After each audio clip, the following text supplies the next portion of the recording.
Activision devs do not play their own game. It's not your dad. Your dad doesn't support you. You should know. You worked at a coffee shop, you stupid bitch. My name is Casey, and absolutely not fucking Tanner, because my parents don't hate me that much. Hey, did they have just 8 patches lined up, but they just didn't release them because they were on break? No, you moron kids. Then we'll, of course, get into it. Change your fucking name and get scammed. He's feeling under the weather. I probably won't say another word until Stay Humble, so have a good pod, Raz. I'll be here listening. Got it.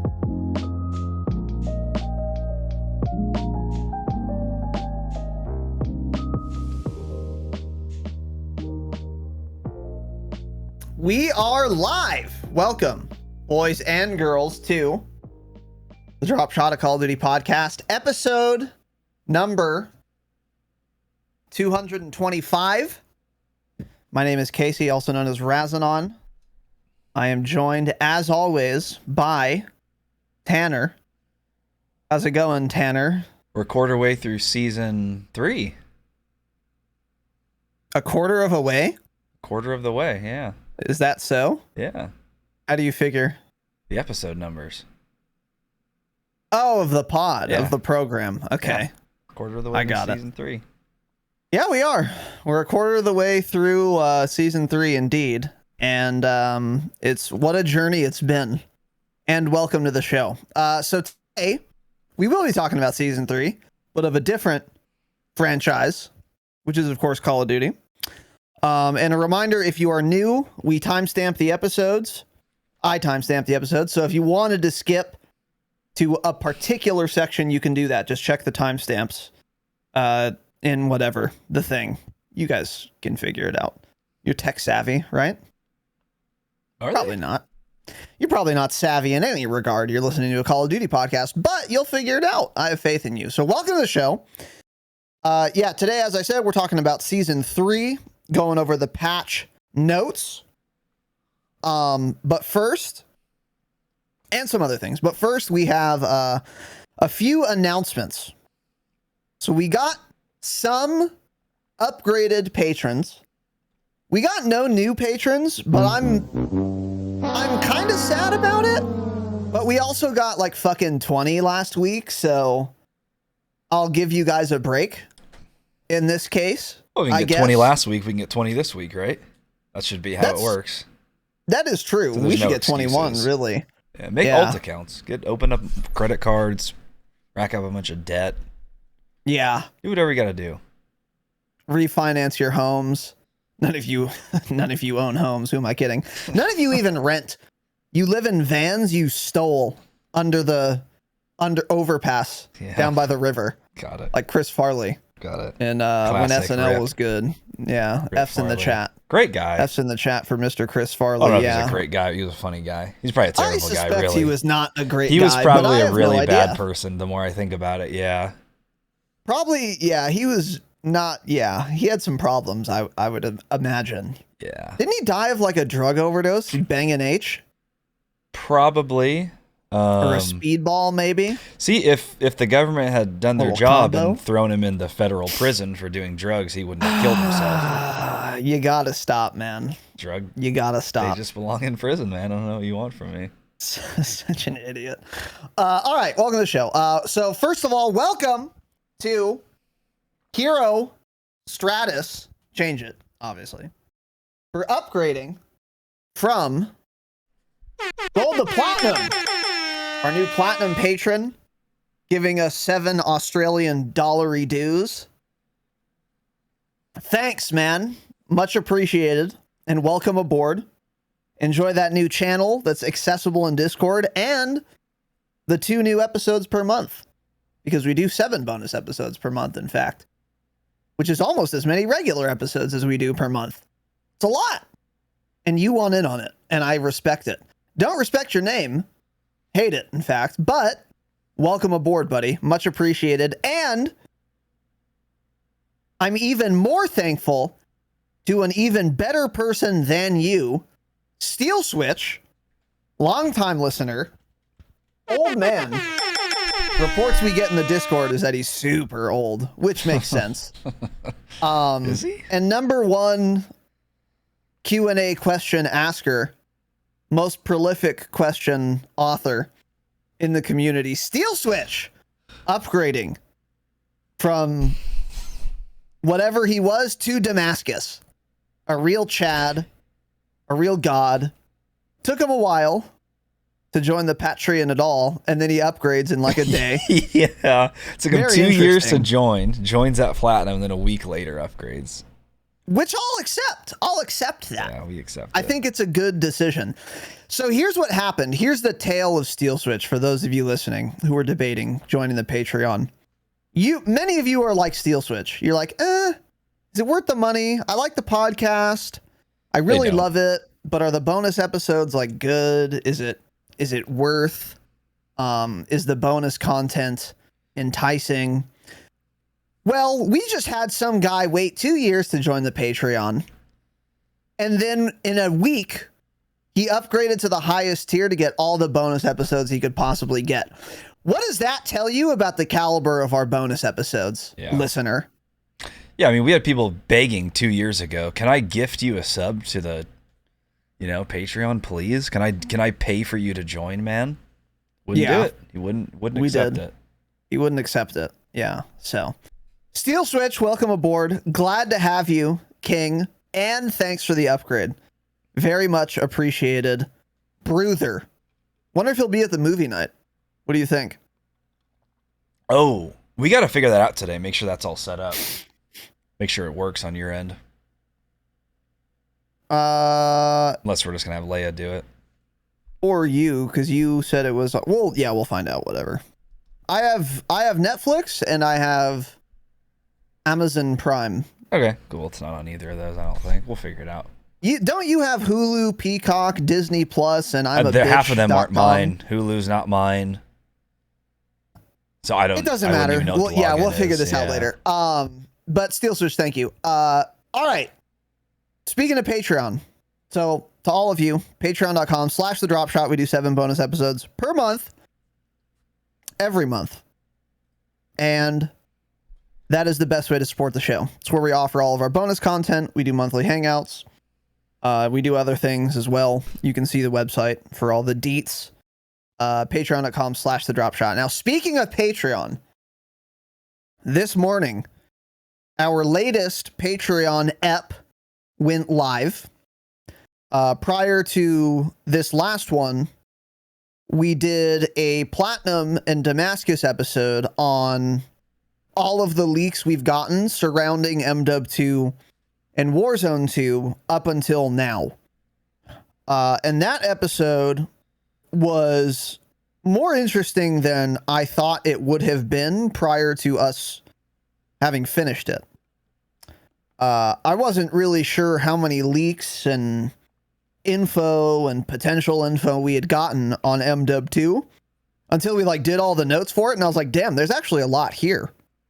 Because one thing some of you may have noticed if you've been listening for a while is we just don't talk about leaks on this podcast anymore. We've been burned too many times, and hell hath no fury like podcasters scorn. So we just stopped. Call me Shakespeare, or whoever wrote that. I don't know. Might have been Shakespeare. I bet it was. He wrote a lot of shit, people say. And they did have podcasts in the 16th century. And so we just stopped covering leaks and shit because they were so wrong so often. And I was like, this is just a waste of time. But then we thought maybe we should do a Patreon episode once in a while on all of them so that at least some of them will be right. And we can also talk about how likely it is that each leak is to be true and not true. What were your thoughts on that ep? Because I found it pretty interesting. Yeah, I thought it was better than I expected, honestly. Yeah, it's we'll talk about the stuff on the Patreon, but obviously it's we used to, year and a half ago, we used to talk about leaks every single pod, basically. We would just talk about anything that the leaker said, and then we got to the point where dude, actually 10% of what we've talked about has ever come to the game, So before you guys get all rock hard about terminal returning, because that's what the leaker said, it probably will, but just saying they all quote confirmed Terminal was going to be an MW 2019 too. So stop getting burnt by some of this dumb shit. But we kind of got to a point and realized like, oh wait, Terminal I think does make sense for this specific game for various reasons. So yeah, I thought it was good, and we'll probably do another once we get the reveal of MW 2, which is I believe set for like the end of May, so about a month away. Then we'll probably start getting more leaks after that, and maybe we'll do another Patreon episode like that in 2 or 3 months or something as we get more info. But yeah, talking about it on the main pod, we're not doing that ever again. Ever. Yeah. Unless it's super Omega likely, then we will. Yeah. If it's like some leak that we like was pretty obvious, then we'll talk about it. But yeah, anyway, whatever. And then the Patreon episode that went live today was Omega first impressions of season 3, which we don't normally do. So on Saturday, we're still going to do a first impressions episode because we will have played more by then. But basically yesterday, we streamed and played right on launch of season 3 for about probably 2.5 hours of like gameplay time. Then recording an episode talking about it. And I thought it went pretty well. It was interesting. And then we'll see how those kind of opinions evolve by Saturday, because on Saturday we are going to be doing another first impressions episode, because we're definitely going to play more between now and then. How do you think that went, Tanner? Yeah, well, I was thinking, I'm surprised I didn't wake up to the feedback channel just on fire at people absolutely molding at some of my hot takes that I had. I had disclaimers on those hot takes. You can go listen to it. But then I realized, oh wait, no one listens to the bonus episodes. They join the Patreon and spend the money, but they don't listen to the bonus episodes. So there was like one piece of feedback on it, but I thought it was really good. And a lot of those opinions, I played like literally 2 or 3 games this morning, and a lot of those opinions that I said in that episode that we recorded yesterday have already changed. So, and I said that was going to happen. So I think Saturday will be a better gauge of how we think it's going and whatnot, and changes and thinking about different things. And we'll realize a bunch more things by then and whatnot. So I'm excited for that. But I thought that ep was a banger, frankly. Yeah, for sure. And hopefully by Saturday, we will have some like tips baked in as well. Because get good, aim better. Well, yeah, those would be nice. But yeah, that would offer some utility as well. But yeah, that's those are both live. The first impressions is available to all patrons, so there you go. Also, is this your Tanner? No. Who is this? No, I have no idea. All right. First of all, we also got some financial contributions to the program, which has been very nice and appreciated. So a gentleman by the name of Chris K donated some United States dollars and wrote a message. Absolutely fire episodes as always. True. But I loved the newbie episode and just listened to the behind the scenes, which is the Damascus episode. Patreon.com/Dropshot. Best way to support the show. This ain't much, but maybe it'll help out with the taxes. I just made the switch to PC from console, so I'm poor now. Nice, dude. He's poor. PC master race, man. And it's interesting because he said this ain't much, but I'm not sure about that. It's an amount of money. Much. Yeah, that's much. I'd say this is much. I'd say this is much. That's an amount. It's much, yeah. So the amount attached to that message, that contribution, was 100 fucking United States dollars. Let's go. Holy shit, man. Chris K. He's dropping bombs. Yeah, shout out to Chris K, an absolute friend of the pod, who donated much to help with the taxes. It helps. Sure. It helps.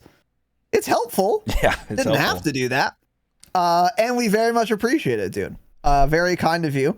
I'm glad the episode worked for you. We've been getting a lot more feedback lately, which is kind of how you would expect an episode like that to go. Because we did that All About Warzone Newbie Edition episode, almost a week ago or 2. 2 weeks ago, almost 2 weeks ago. Week and a half, too. Yeah. And like, if you liked that episode right away, that's one thing. But to actually get any value out of it, it's going to take you some time, which is what we said on the episode. It's like, just listening to this, you're not going to like do all this shit. You have to like practice it. So like 2 weeks out is when you would start to see some dividends, maybe at the earliest. And now we're getting some feedback to that effect, which is nice to see, because that implies to me that these are genuine, like, that they were genuinely helped. Because if I got this, you know, the next day, I'd be like, you didn't do anything. I mean, you changed the settings and maybe that helped you.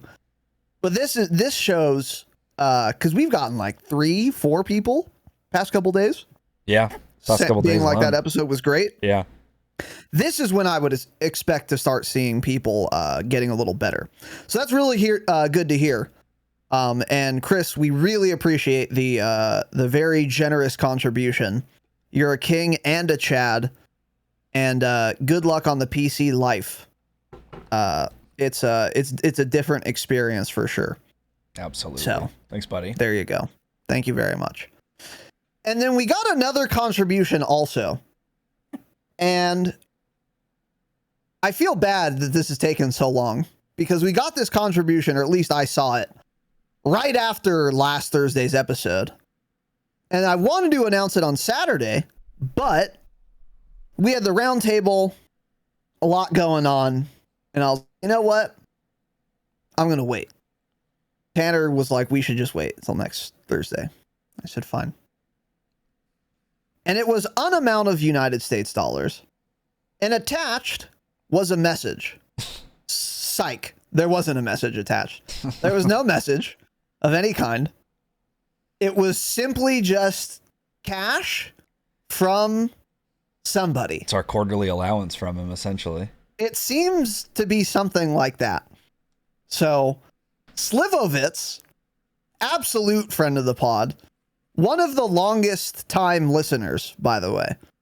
I mean, he's been here since the double-digit episodes, maybe single-digit. Been here a long fucking time. Slivovitz, Chad, King, God, Woodworker, Grown-Ass Man, Old Dying Man as well. But that's fine, I guess. Thank you very much for... Coaster worker. Coaster worker, artisan, craftsman, bespoke salesman. Just a demon, really. With the 200 United States dollars, Let's dude. go. No message, just Giga Chad dumping cash and doesn't say a goddamn word, dude. I'll never get that mentality, but also not mad about it. Really not mad about it.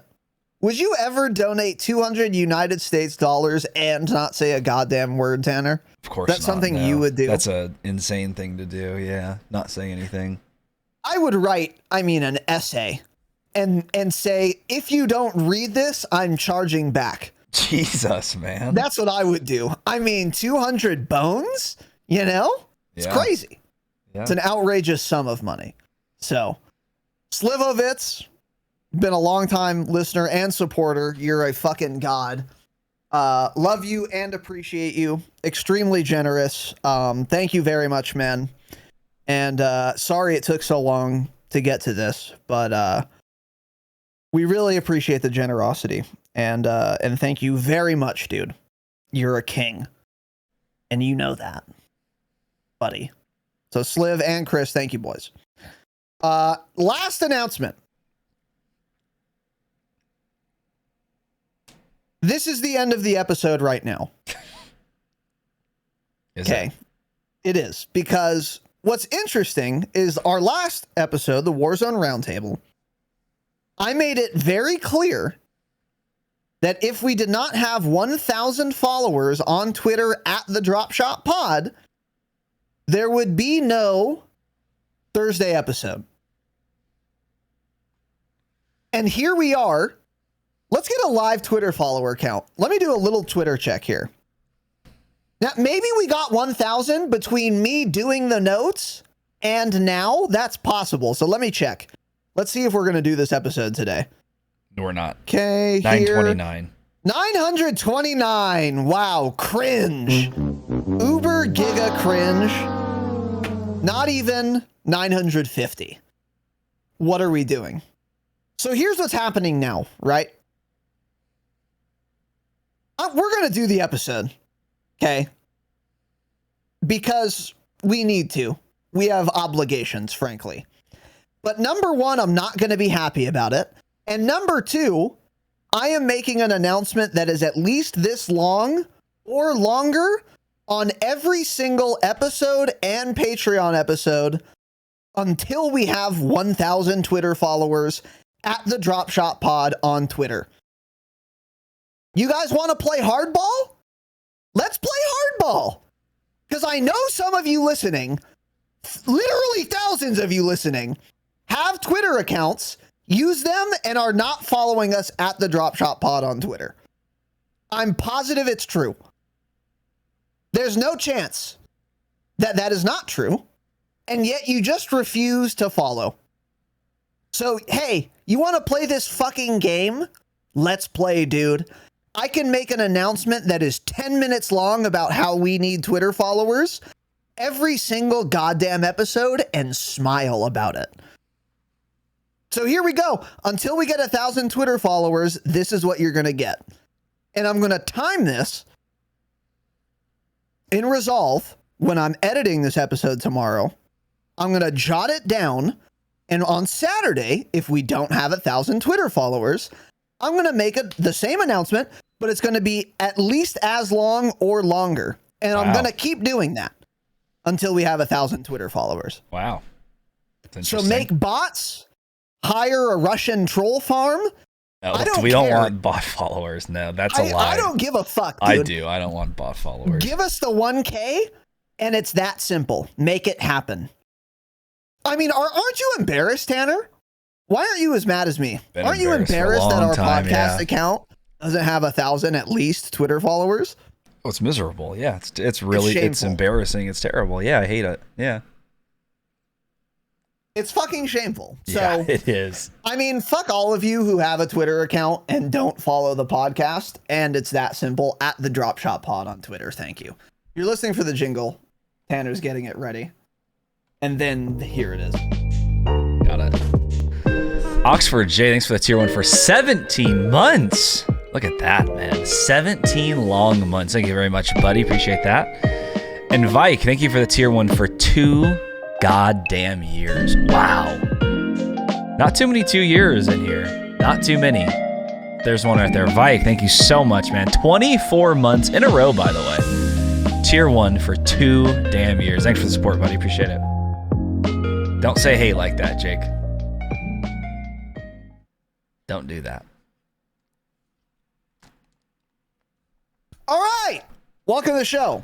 Today we got a lot to talk about. It is season 3. Time, finally. But before that, we have to get through something else. There was a Cold War there was a Cold War patch on the 25th of April. I mean, why? Why are we patching this game, man? Why are we doing this? I don't know. Oh, we should actually be saying, why are we patching Vanguard? Yeah, I don't know. They're both crazy. Whatever. There was a Cold War patch with some zombies changes. So that's actually the best thing they could patch for Cold War, by the way. To be fair, because that is the most recent good zombies experience. So if they're going to patch Cold War, I guess it might as well be zombies. I'm not talking about any of it, but I'm just letting you guys know if you're Cold War zombies players, they added, seems like a decent amount of shit for Cold War zombies. So there you go. Yeah. But that's all. Yeah, we're not talking any more about it than that. Yeah, I'm surprised you even put it in there, to be honest. Yeah, thought I'd mention it. I heard it was a trash Easter egg. To see it on anyways. The TL. Oh yeah. I was just like, they're updating Cold War? Like, what? What are we doing? Yeah, exactly. Anyway, who cares? Now, Vanguard Season 3 patch notes. Not covering any of this either. I'm just kidding. Okay. Vanguard Season 3 is Vanguard here. Patch? There was a Vanguard patch. It was season 3. We're going to talk about some of these changes. Not all of them, but we're going to hit the high points. So there is a new multiplayer map called Mayhem. It is fucking tiny. It is live. There's a Mayhem 24/7 playlist. It is a little model of a city that is like, you know, I don't know, 1% to scale or something. You're basically as tall as like a 10-story building. It seems like it's just like a movie set for King Kong. Yeah. They would make a little city, CGI King Kong in it, and then it looks like a real city when you film it that way or something. I'm not a director. I don't know. Ask James Cameron. But that's the map. It's tiny. It's a map. I've played it, but Tanner's also played it. Tanner, What are your thoughts on this absolute map called Mayhem? I think it's cool. I think it's a great design. The best way I can describe it is it's very trippy to play. Actually, it really does like throw you off because you see pictures of it and it looks like you're in downtown Verdansk basically, but then you walk into that area of the movie set and you're almost as tall as the buildings and it throws you off. It is weird because you'll think like, okay, I'm looking at buildings, looks like they're large and huge, and then all of a sudden an enemy comes around the corner and they're like almost the same height as the building. I'm just like, whoa, like I don't know what's going on. It's weird. It is very weird. It's trippy. It is extremely trippy. It's very small. It's like a little bit bigger than Shipment, probably. I actually honestly don't know if it is because it's not open like Shipment, so it's hard to tell how long it is, but it is a very small map. It's way closer in size to Shipment than like DOS House or something. But it's cool. I like it. I think this is a really cool map. Good for leveling guns again, fast-paced combat. And I think it's a great idea for a map. Really well designed. Cool idea. Big fan of it. You know what makes me think it's actually smaller than Shipment is the spawns. It's either that or it's less open because I played this. It's just less open. I played 2 games of this before I was done. I played TDM 4v4. And it was like fine. I mean, TDM is the most boring multiplayer game mode you can play. TDM should not exist obviously. in Call of Duty anymore. Yeah, they need to just get rid of exactly. it. So that was like, it was fine, whatever. And then next it was Hardpoint 7s. Ooh. And every spawn was bad. There wasn't a good spawn. No good spawns happened. So sick experimental playlist and good job changing the spawn logic. But also, I'm not sure it's possible to have 7v7 and the spawns not be terrible on a map this small. And I've played 7s on Shipment, and the spawns are not as bad as 7s on Mayhem. So maybe Mayhem is as big or even bigger than Shipment, but since it's so much less open, there isn't as much movable square footage on the map. Yeah. And therefore the spawns are worse because you can't spawn in a building, obviously. So that was not fun either. And then I said, okay, I'm done. I'm going to Shipment. And then I had fun again. Yeah, I don't know. I think it's pretty well designed. It's like decidedly a 3-lane map, which is cool. And there are some cute little angles and shit. Yeah. It's just you can't put too many people on it. Yeah. Yeah. But yeah, it's pretty good. So there you go. Let's see. Ranked play leaves beta. I didn't know ranked play was in beta. Yeah. I don't think much changed, but now it's just out of beta. Yeah. Yeah. So, and then we'll get more into specifics on that in a moment. So, now on to the actual notes. Let's see. Some changes to control, arms race, some exploit fixes, ranked play, leaves beta. A special note to say thank you to everyone who took part in the Season 2 beta. The data and feedback we collected throughout the beta resulted in many fixes and improvements and were critical to to the success and future of ranked play. Keep the feedback coming, Treyarch. Player skill ratings have been reset at the start of Season 3. Plays 5 skill evaluation matches to earn a Season 3 rating and get placed into a division and tier. So this is all kind of the same shit. Yeah, they're just saying it's a new season, essentially. So everything reset, you got to grind it again. Yes. So your rank, your skill rating was all reset. The top 250 skill division and ladder will go live on May 4th, which is 1 week after the launch of Season 3. So it gives you guys some time to go for that. None of you listening are going to be in the top 250, so this shouldn't matter. No, none of you will be in the top 5,000. Yeah, you guys are terrible. Yeah, that is, of course, true. Let's see.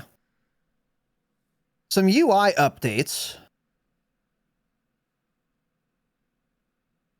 Nothing important. Just icon and stuff changes. Yeah, it doesn't seem like anything important. No. The Volk is now restricted in ranked play. Yeah. Really? Yeah. Why? Because I think they CDLG8'd it, didn't they? I don't know. Where's Reflex when you need him? Where's the 16-year-old sweat lord? That's controller interesting. CDL kid when you need him? Yeah, I guess so. That's kind of surprising, but the Volk is now restricted, so you can't use that sucker. And then the sledgehammer melee weapon is restricted. Oh, really? That's shocking. I mean, I don't know why it was ever not restricted, but there you go. And then they list all the rewards. There's some blueprints, camos, charms, dog shit. Updated ranked play matchmaking rules to reduce the likelihood of receiving a high ping match with players from a different region. That's good. So new operators don't care. Holy shit! Did you read the little excerpt for Mateo? Read this. No. Read the first sentence of the second line, or the first sentence of the second little paragraph. After witnessing growing prejudice and racism against his people following the war, World War II, Mateo threw himself into campaigning for his people, speaking out against these injustices, as well as helping reunite families across the Mexican border. Really, he came home and had PTSD and wanted to kill himself. That's the real thing. Damn, they're getting real. That's funny. Yeah, that's pretty wild. By the way, we don't need backgrounds for operators. I don't fucking care. I would argue less than 1% of the player base cares. Add an operator in with their name. Don't tell me a goddamn thing. I don't care where they're from. You don't even have to tell me Yegor's from Russia. I don't care. I use operators for their skins. I'm not going to use someone because they're fighting racism at home. Sorry. Actually, I am using him right now because he has the really dope skin. So shout out to Mateo. I like your skin. Not using you for any other reason, though, as any other operator. Stop wasting time developing backstories. This isn't a movie. No one cares. Stop. It's so crazy. They try to just wedge in, get some, quick brownie points on the TL. Exactly. By writing this backstory that no one will read. No one's even going to know. This is so dumb. And also, by the way, imagine you're a Mexican dude who's American, grows up in Texas, joins the fight for World War II, is a spec ops soldier doing wet work behind enemy lines in fucking Germany and France. You're doing Halo jumps. You're getting what did they call it? Shell shock. Shell Shock Vietnam, great game, by the way. And then you come back to the United States and start campaigning for racial equality in the late 40s, early 50s. This person never existed. Oh yeah. Well, I mean, it's so wildly outside the realm of possibility. You guys think spec ops soldiers performing assassinations are the types of people who give a fuck about racial equity? Oh, no. This person isn't real. This person doesn't exist. These people retire, and then many of them unironically kill themselves, and F's in the chat for that. A lot of them just become drug addicts, adrenaline junkies. They start being fucking skiing instructors, skydivers, free climbers. They're not writing fucking Tumblr blogs about how racial injustice is bad. Not that it isn't bad, but these are not the people doing it. This is insane. Yeah, that's pretty funny.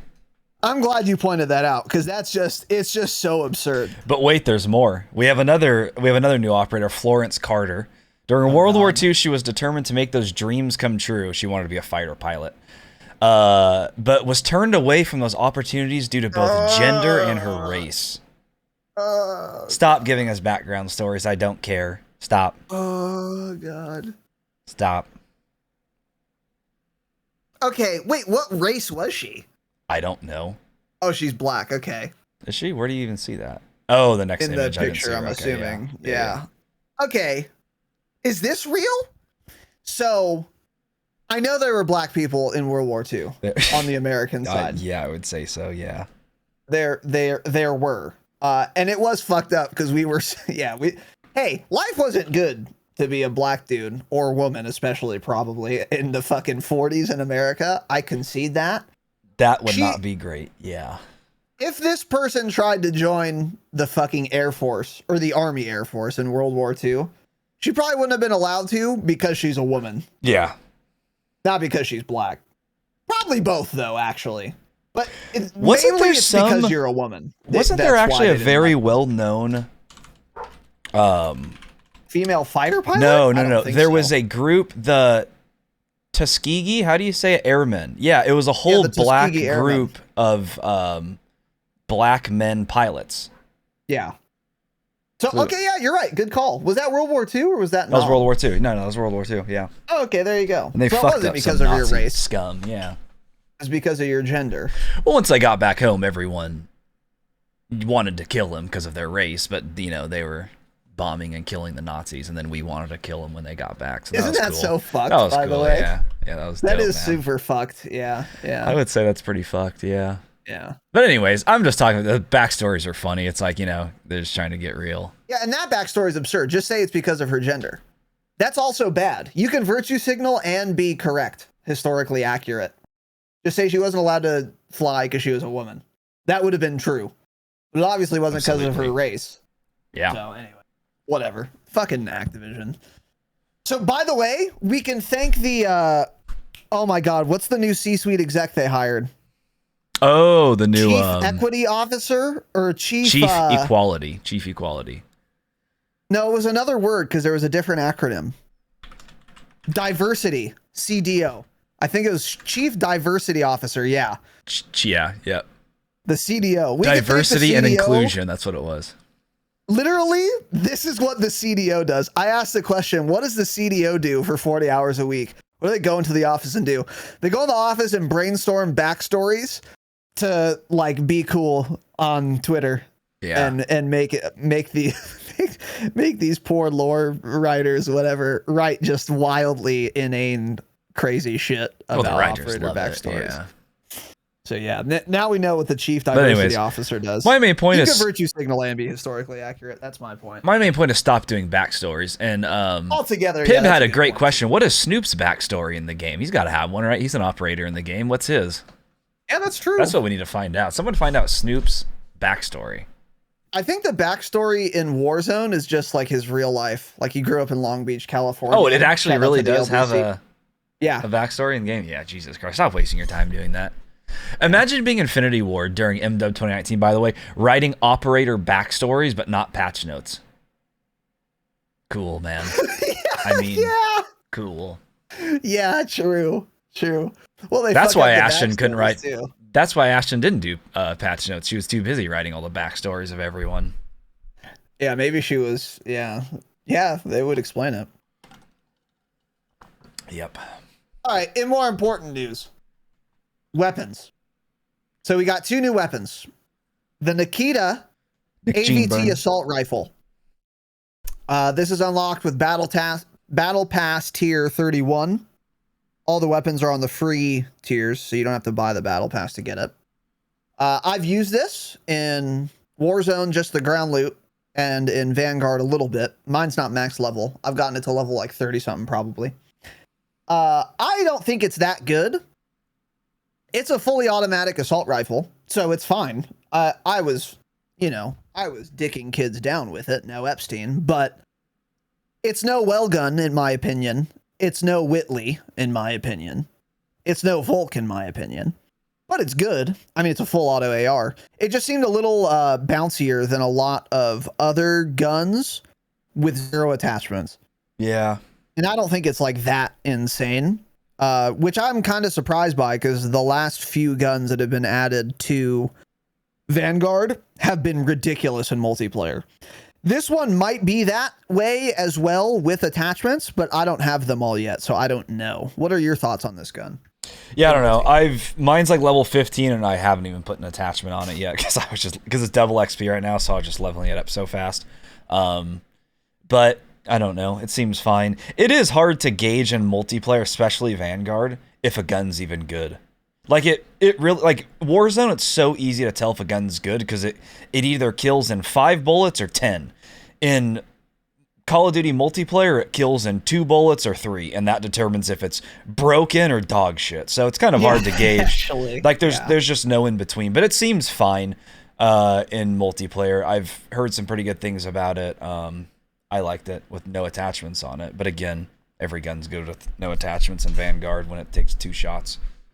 Yeah, it's just uninteresting. That's kind of where I would say it lies. Most Vanguard guns are now. They also like all look the same. This looks like an AS-44 and a Volk, and the new Marksman rifle looks like... No, the new Marksman rifle looks like a Volk, because I always pick it up in Warzone, think it's going to be a Volk, and it's the Marksman rifle.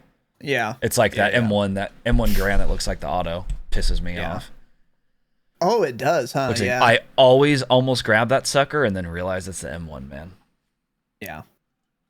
Speaking of the new Marksman rifle, the M1916, I was making a class, an overkill class with both the new guns on it.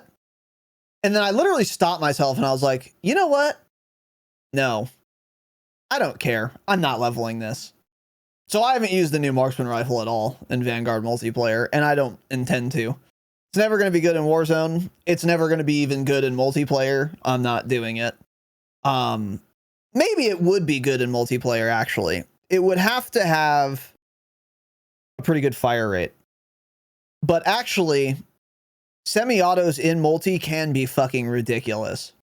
The FAL, for a brief period of time, when MW 2019 was the newest title, was buffed, and it was a one-shot headshot in core.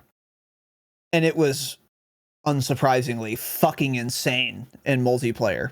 Because it was also like a 2-shot kill upper chest.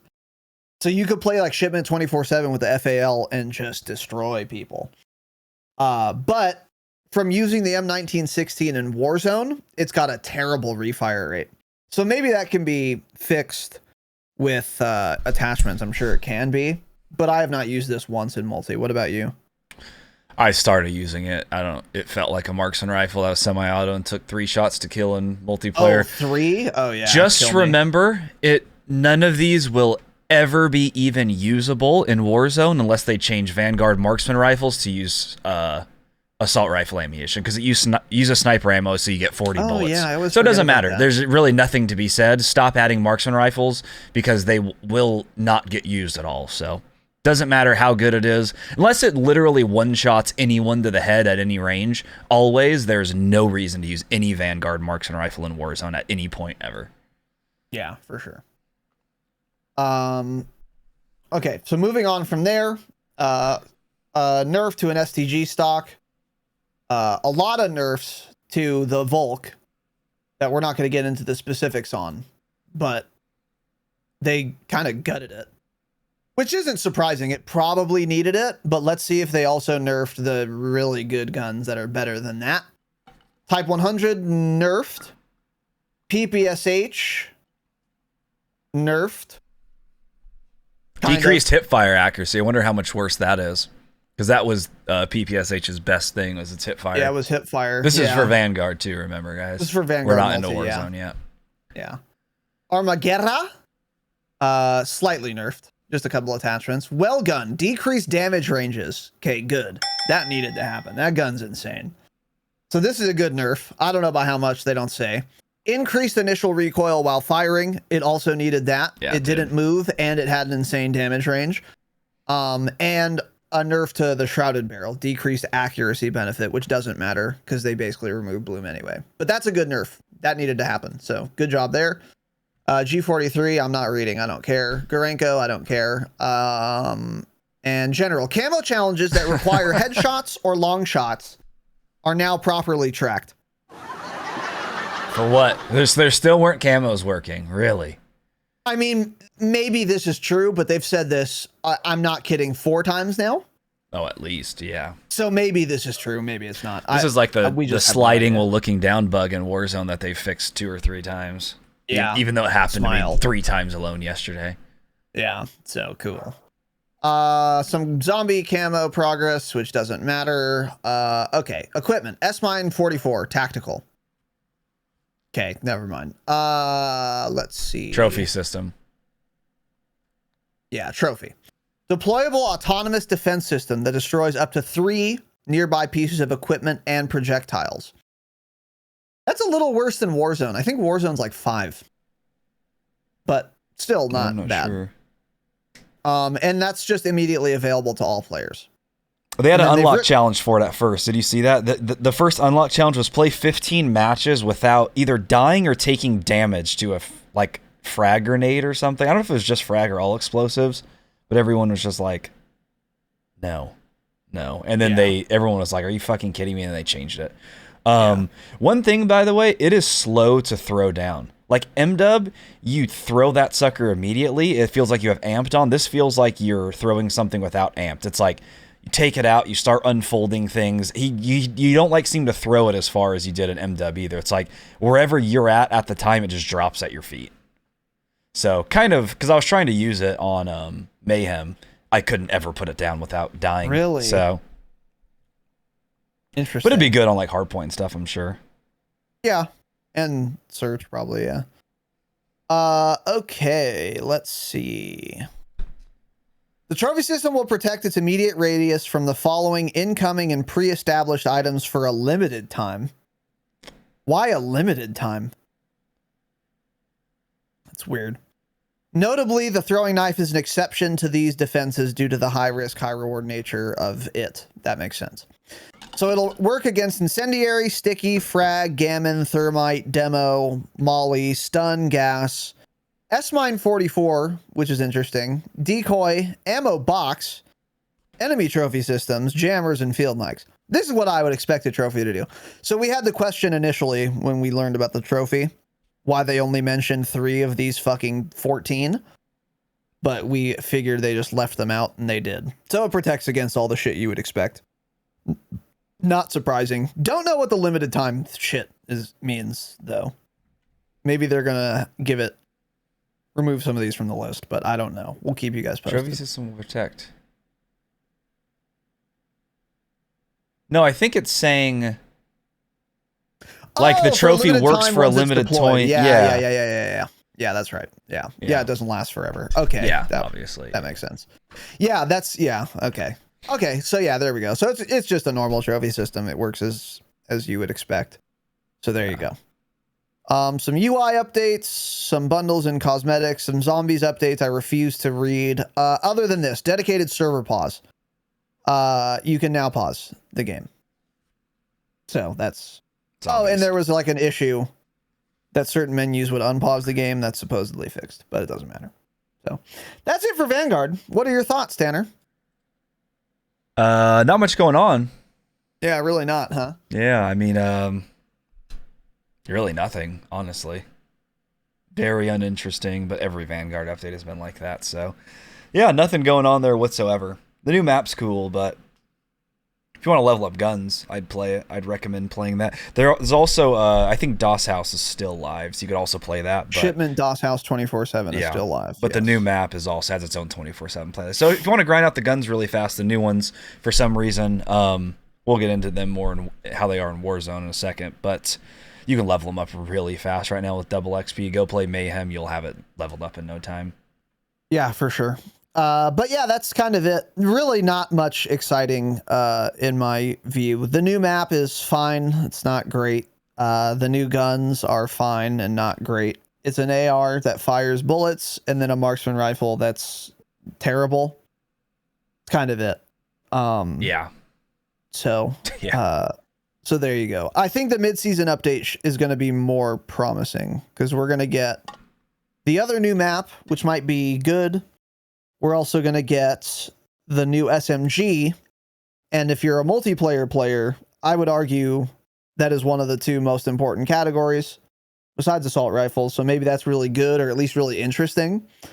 I suspect it won't be, because in Vanguard, every gun's the same because you could put 10 attachments on all of them, but maybe. But there you go. That is that. Now, on to patch notes for Warzone Season 3. The moment most of you have been waiting for. Let's dive in. This week, Team Ricochet brings the kernel level driver to Call of Duty Vanguard and details new mitigation techniques in Warzone. For more info, check out the Ricochet anti-cheat progress report here. Let's check this out, Tanner. April 26th by Team Ricochet. Oh, it is new. Okay. No, it's April 26th. Yeah.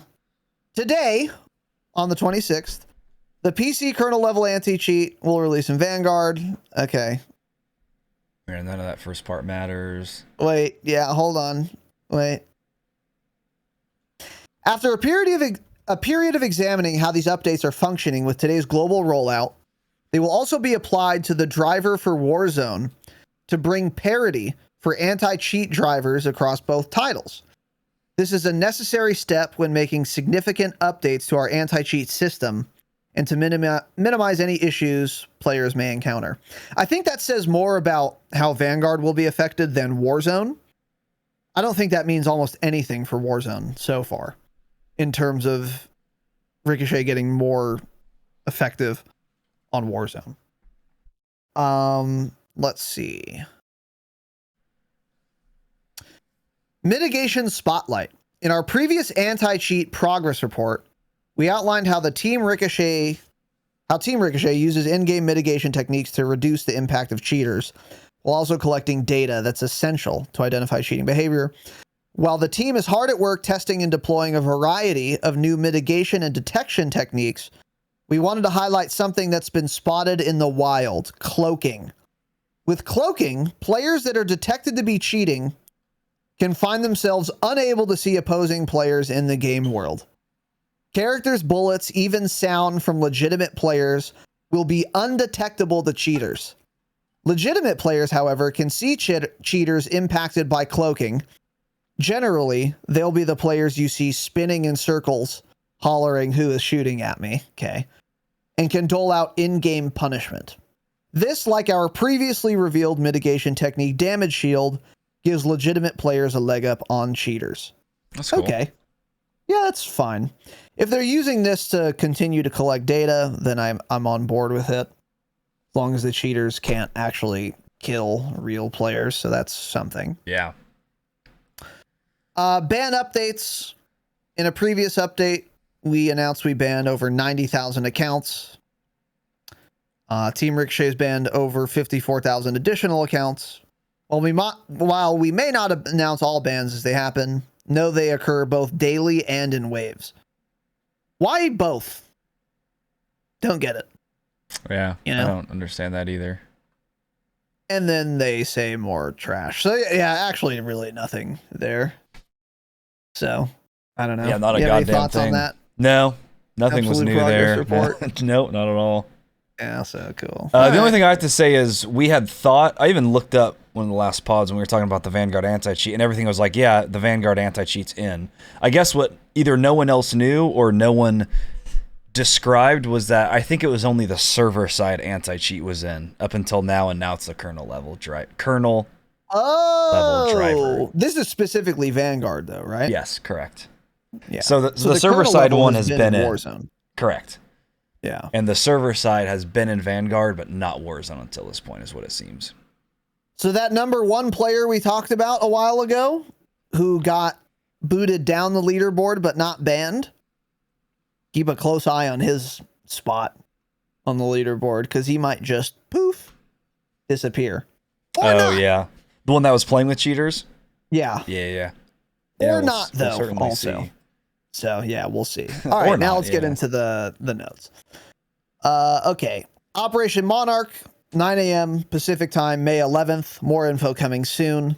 We've kind of already touched on that. That's going to be the King Kong dog shit. And it is an LTM for quads only, they've confirmed. So it's a separate playlist. You don't have to do it if you don't want to, which is good. So there you go.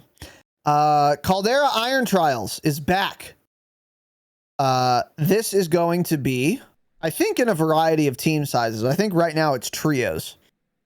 And the rules are pretty much the same as... Yeah, it looks like nothing has changed with the rules. For a while, yeah. There you go. Sniper rifle single shots only down players up to a maximum of 90 meters. And these ranges vary considerably between sniper rifles. So this is because of the sniper change in regular Warzone, which we'll get into. This is how it affects Iron Trials. Yeah. Doesn't matter very much because you shouldn't really be sniping in Iron Trials anyway. But there you go. New Gulag hold. Here's what they say about Gulag, the new Gulag hold. A roughly symmetrical arena is based in the belly of a ship moored just off the coast of Kaldra, with identical hallways on the perimeter of an otherwise open space. Tanner, how accurate is that description of the new Gulag? The most inaccurate thing I've ever heard. Well, let's be clear. It's accurate up until the last 4 words. An otherwise open space. I am not kidding. This has some of the least open space, the most cluttered mid of any Gulag we've ever had. True. I mean, Nuketown was more open. Standoff was fucking L-shaped, but the middle was still more open than this. The one variation of Gulag Showers was more open than this. What other Gulags have we had? The last Gulag we've had, talked about this in the Patreon episode we just was posted. way more open too, yeah. There's a building in the middle, so you can call it not open, but the whole building was open. Once you got in, there was one box that was way more open than this. This is one of the most closed off. It feels claustrophobic. It is a horrible Gulag, which we'll get more into on Saturday of our thoughts, but it is anything from an open space. Terrible description of this Gulag. Really, really bad. Yes, it is. And we will talk more about this on Saturday, as Tanner said, and we did talk about it in our latest Patreon episode. But this is a terrible Gulag. And I'm very confident in saying my opinion on this won't change. Some things I think I can change my opinion on. This Gulag being decent is not one of them. No. It's too dark, too many head glitches, way too cluttered, dog shit, awful, terrible, significant downgrade from the last Gulag. I think the last Gulag was probably the best Gulag we've ever had in Warzone. This is not it. This is a significant step down, and I hate it. This is and like... you can't see anyone. It's so bad. Thinking about it now, looking at a bad. list, I think the only Gulag that's been worse is the one on Rebirth. The Rebirth Island one's Gulag. pretty dog shit, That's the too, worst yeah. of all time. I'm going to say so far, this is probably second worst. It's really, really bad. Oh, you know what one might have been worse too? The fucking paintball one. That was really small. That one was pretty cluttered, yeah. I know a lot of people didn't like that. I thought it was okay. I think it's better than this Gulag still. I have to play. At least I could see people on that if they weren't behind one of a million pillars. Yeah. I don't know. Anyway, it's dog shit, but we'll talk more about that on Saturday. There's a new location called the Dig Site, which we've talked about. We speculated before season 3 that Dig Site would be a POU, which is a point of uninterest. And Tanner and I take no pleasure in reporting we were once again, in fact, correct. Dig Site is, in fact, a POU. It is uninteresting. It has no redeemable qualities. Don't go there. No loot. There's no loot, and it's not fun to fight there. And it's trash. There's nothing good about it. Again, we will give more of our thoughts on this POU and other POIs on Saturday. But it is a new it's a new named location on the map that you should choose to avoid. That's how this will impact your gameplay experience. It's going to be one of the many areas on Caldera where you just shouldn't go. Yeah. And it has a name on the tactical map. So that's it. And it's that simple. So we'll talk more about that on Saturday, but yeah, nothing else to say there. Next, a new skybox. A dark storm approaches. The way they word that, does that mean it's going to get even darker? Maybe that with this, does imply that the storm is not yet approached. Maybe with this King Kong event, the skies are going to get even darker, or maybe just for that LTM, they will be like very dark or something. Yeah. I don't know. It's definitely darker. Yeah, there's a new skybox for sure. Yeah. So we'll talk more about this on Saturday.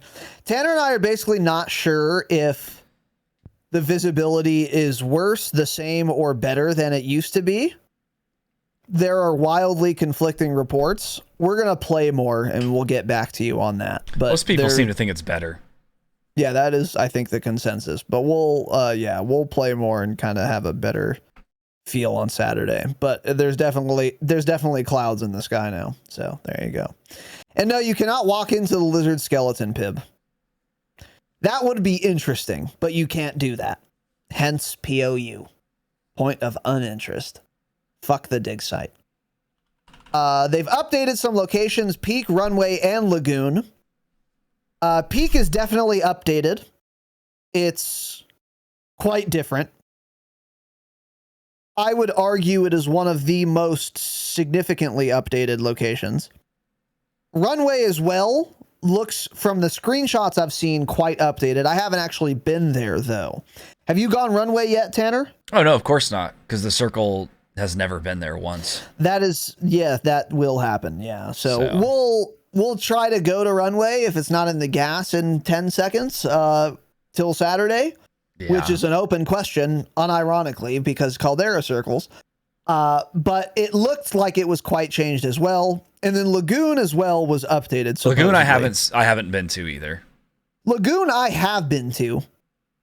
I can't tell the difference. I can't notice a difference. So they say new sandbar paths and cover. That probably means that definitely means they just added a sandbar and a bunch of other terrain. Oh, and paths, yeah. But if you don't add buildings, I'm not going to recognize what looks different. I don't go to the Lagoon every game. Yeah. In fact, I almost never go there. So I've gone there after the update, but it feels, I don't know, open and like a lagoon to me, which is how it felt before. So that's like one of the least interesting updated locations. But Peak and Runway, at least, are quite different now. So there you go. They've added Rebirth Resurgence solos, Rebirth Iron Trials, and the comms towers and weapon trade systems or stations to private matches. The private matches are disabled right now, by the way. And then they also disabled private matches, which is very cool. Yeah. I didn't know that. There's more bugs with them. They're all messed up, apparently. So, shocker. I almost don't want them to add more stuff to private matches at this point, because there's so many things they could be doing, fixing the stability, the hit reg of private matches, the crashing, starting with less than 24 players. It's like, okay, I guess it's easy to just add the game modes to it, but let's fix the private servers. I don't get it. Yeah, that would be nice. But this is cool for like tournament organizers. If you want to have an Iron Trials Customs tournament, once they unlock private matches again, that may be possible. Yeah. So there you go. This is nice as well, if true. XP tokens can now be activated from in-game through the menu. That's huge. Pretty big. That's pretty big. If you forget to pop that thing and you're already in the match, you can just pop it in-game. In fact, you should only pop it in-game now, so you maximize your uptime of the token. That's a good little quality of life change, and I'm happy to see that. So there you go. Keep that in mind. New features. Sabotage contract. Tanner and I called it. Almost exactly, by the way. Because we're oracles. The new contract that we speculated was something like you go blow up a vehicle and then you get a reward is literally exactly what it is. You pick up the contract.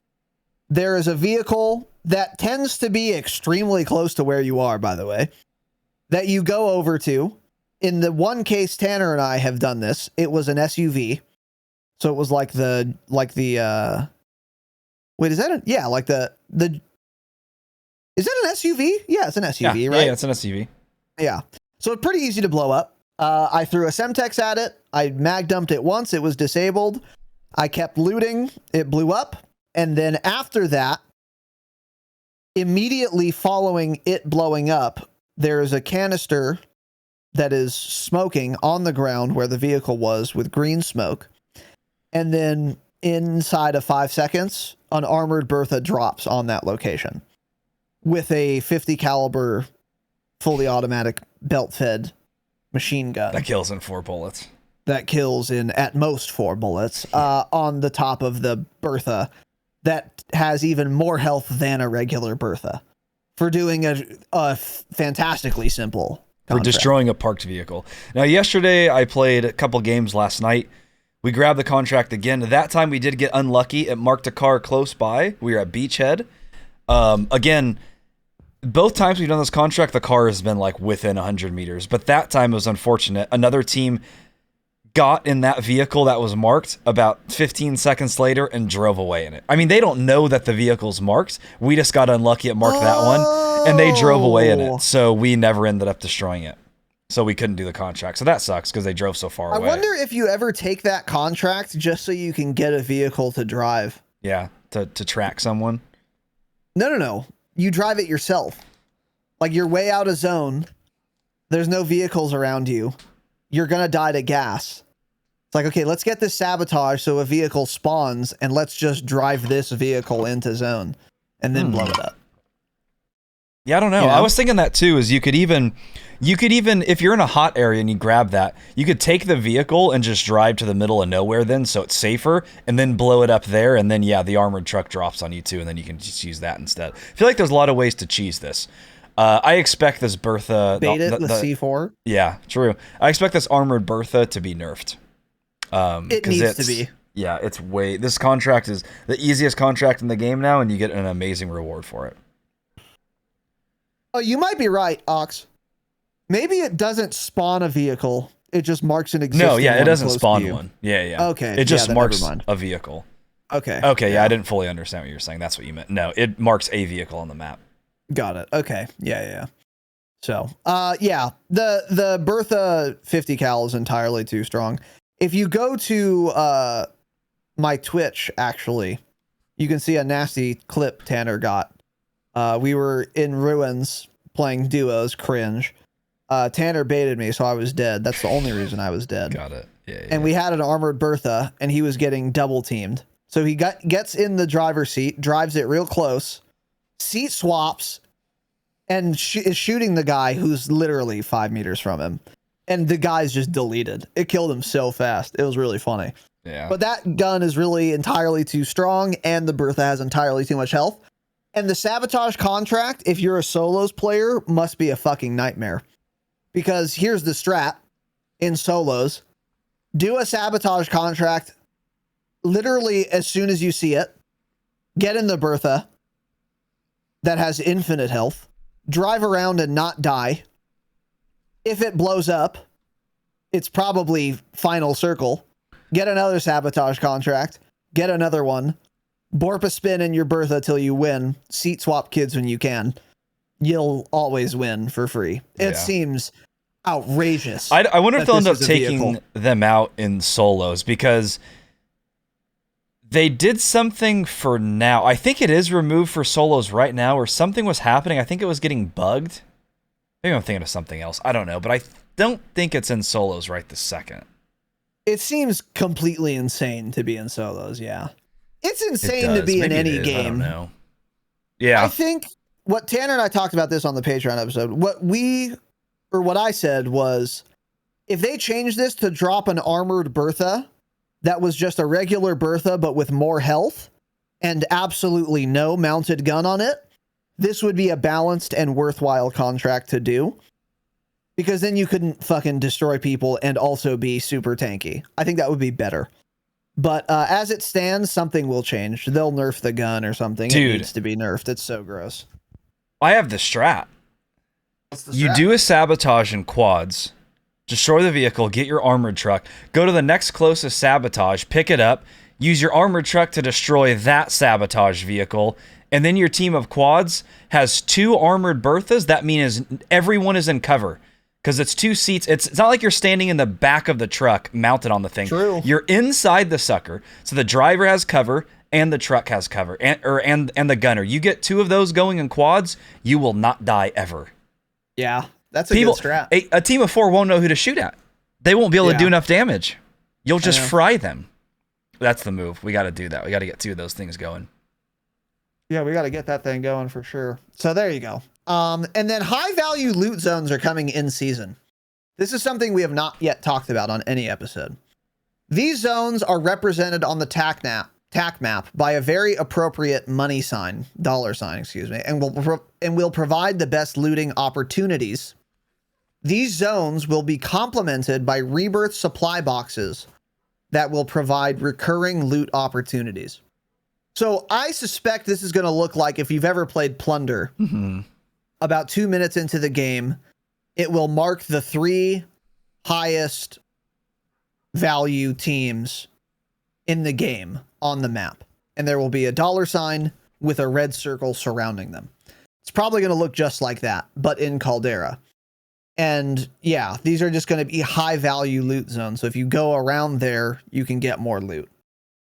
I think this is a great idea for Caldera. Yeah. Because Caldera needs high value loot zones. Because when you cut off 90% of the map by the second circle, you need money to be on the map so that people can continue to play the game. So I think this is a cool idea if done well. I think it's kind of hard to fuck up unless they make it completely ridiculous with specialist tokens and shit going on. Yeah, I can't think of anything. I can't think of no downsides. It'll definitely, those areas I'm sure will be spicy red hot. Because like you said, because you'll probably be able to get like the lootable perks there, more common, streaks, money. So yeah, I think that would bring a lot of good things. I'm excited to see that. But I like this change. This is a strong idea. This is a really solid idea. And we'll see how it plays. Again, in practice. it's obvious they've heard people talk about the looting issues mid-late game, and they're doing numerous things to help with this, which is probably why this is coming in season, because it's another thought they had recently that they're essentially still testing, developing before they put it in the game, along with like the restock and fire sale they recently added. So I like this a lot. Yeah, this is a good idea. I am excited to see this once it gets implemented. It's a solid plan. So, and then let's see. Okay. Gas mask will no longer interrupt a falling player, thus allowing them to still be able to pull their parachute while falling to preserve their life. If this actually works, finally, very good to hear this. I died this way not a week ago. We were on the edge of zone. I had a gas mask. I was being shot from someone who was ratting at peak. I jumped off a rock, was going to parachute to cover and be completely fine. Gas mask comes down, doesn't let me shoot. Cool, I'm dead. I was livid. This should have been implemented on the second week after gas mask came out at the latest. But finally we're getting it. So this is a good change. If true, if this is actually working as intended. Yeah, I've died so many times this way. Question. So cool. But yeah, this is day one shit, but finally we're getting it. So that's nice, if true. And also the gas mask animation won't play when the player is aiming down sight and affected by the gas from Nebula 5 rounds. Okay, duh. You should never, yeah. Okay, good. This is good too. That shouldn't have been the case anyway, but yeah, there you go. I didn't know that was a thing. I feel like people just don't pick up Nebula rounds because they're so cringe. I know. That's why I didn't even notice this, but this is good if true exactly. as well. So. Yeah, those are good changes. Yeah. So, most wanted contract, time reduction via the following. So they've kind of implemented what they already do in resurgence modes, where if you loot or kill, the timer for respawning your teammates gets lowered. So if you have 30 seconds left and you kill someone, it immediately jumps to 25. And they've done the same thing if you're holding a most wanted contract. If you kill someone, the timer for you to complete the contract is reduced by 20 seconds. If you open a box, 5 seconds. This is cool. I really like this change. Most wanteds are still pretty fucking risky to get. So it's not like this makes them overpowered. It just makes them more worth doing. Dude, this may be huge early like game. The more I think of this, And if it you would be land really good early factory game, on one of those in a quad, between opening boxes and your team killing people, you could probably have that contract done in like literally less than 30 seconds. Because what is the most wanted timer? 3 minutes or 2 minutes? I think it's 3 minutes, right? Three. You could get that done fast. That could be a smart idea to get your That's a good contract idea. bonus You're right. going. Yeah. I'll have to try that And too. if one person dies, but it's not the most wanted, they're immediately brought back too. Yeah, we Just got to make sure you continue looting and shit. It wouldn't make sense if you're not hot dropping, but if you're somewhere like factory with a team or two, I think it makes sense. If you're landing 500 meters out of the zone with no one, then there's, well, I guess there would be if it's like capital or something. Pretty good. But yeah. if you're at like a POU, like dig site where there's no crates and no people, then, you know, it's Then bad don't in get that it, situation. for but- sure. I wonder if opening supply boxes, I wonder if that reduction applies if any of your team opens a box or just the person who picked it up. Oh, I didn't even think of that. Yeah, this is only for the person that picks it up. I was thinking it was for the whole team. Yeah, you're right. It's probably just the person's. That's not nearly as good as I thought it was. Still pretty good at factory. Still, dude. you're not. If you land somewhere, yeah, with other players and can kill, that's not going to take the whole 3 minutes regardless. So it's not bad, but Yeah. Yeah, It's something worth experimenting with for sure. yeah. Players can no longer use the TAC map to ping an enemy most wanted target directly. That's a good change too. That was really strong. We would always do that. Open the map, you see a most wanted, you ping it. Just keep it pinged. It's super easy to track and follow it. Yeah, that made no sense that it was ever that way. It was really dumb that it ever did work that way. So they've removed that functionality, which is good. The refresh rate of the most wanted target on the TAC map has been increased to counterbalance the removal of the above ping. This brings balance and still allows tracking of the approximate location of the target. I don't know how I feel about that. Maybe fine. It's still probably overall easier to survive as most wanted since you can't be pinged. But yeah. I don't know. I'd have to play more to give you thoughts on that. But overall, these are good changes to most wanted. It definitely makes them a little easier to do and more worth doing as well, I think. Yeah, exactly. I like these changes a lot. Because when you think about Caldera too, most wanteds are just suicide on Caldera. Like in Verdansk, you could do a most wanted to regain if you're like in downtown. Because it's like, dude, if I go to like, Yeah. you know, what was the fucking building called? Nakatomi. Nakatomi. You could be on 8 With a different most levels. wanted, I could be literally on one of like 25 stories. Like I can Lacoste you for 30 minutes or 3 minutes. Like no problem. But on Caldera, you can't do that. If you get a most wanted and you're at anywhere, you're exactly there. There's no like different spot you could be in the vast majority of places. So this is good. Bounty contract. Speed increase to the TAC map refresh rate. Ooh, this is especially noticeable when a target is in a vehicle to better inform players that a vehicle chase may be required. I like this a lot. This is good. And I don't think it makes bounties too strong. What do you think? No, I like this change a lot too. Because yeah, it was a while before. So someone was in like a chopper. You would think they're just running. You start running there. All of a sudden, the bounty's so far away. A few seconds later, 5 seconds later, it's like, oh, okay, they're obviously in a vehicle. So yeah, I like this change. Yeah, really good. Deployable buy stations. When a player pings a deployable buy, there will now be a dedicated audio narration to better inform squad mates of the player's intentions. Okay, I don't know why I read that. Sorry. This one. This is Cap. Here's another fun and exciting yeah, the cap on this app, redeploy positioning improvements. This is a fake news patch note. Yes, absolutely. Players who redeploy via Gulag Victory or are brought back will now spawn in close proximity to their squad or loadout. Wrong, wrong, wrong. Not true. Fake news. Could not You be more spawn untrue. as far away as is possible, consistently every single time. It's never been worse than ever. Than now. It's never been worse, actually. I would agree with that. Yeah. This happened to us yesterday. At least one of us was still alive, maybe two of us, and we were close to the loadout. Someone got out of the gulag. They spawned on the exact opposite of the circle. It was like first zone, first loadout. We were on like the northeast side of the map. They spawned like 1,200 meters away in the air on the southwest side of the circle. This is completely untrue. It's literally never been worse. This is Warzone absolutely not implemented. Maybe they're saying this was supposed to be something coming mid-season soon, or it just didn't get implemented. But this is entirely not true. This does not work. Not only was it not implemented, they fucked it up. It's worse than before season 3. Literally every time I won a gulag or was bought back, I was a kilometer away.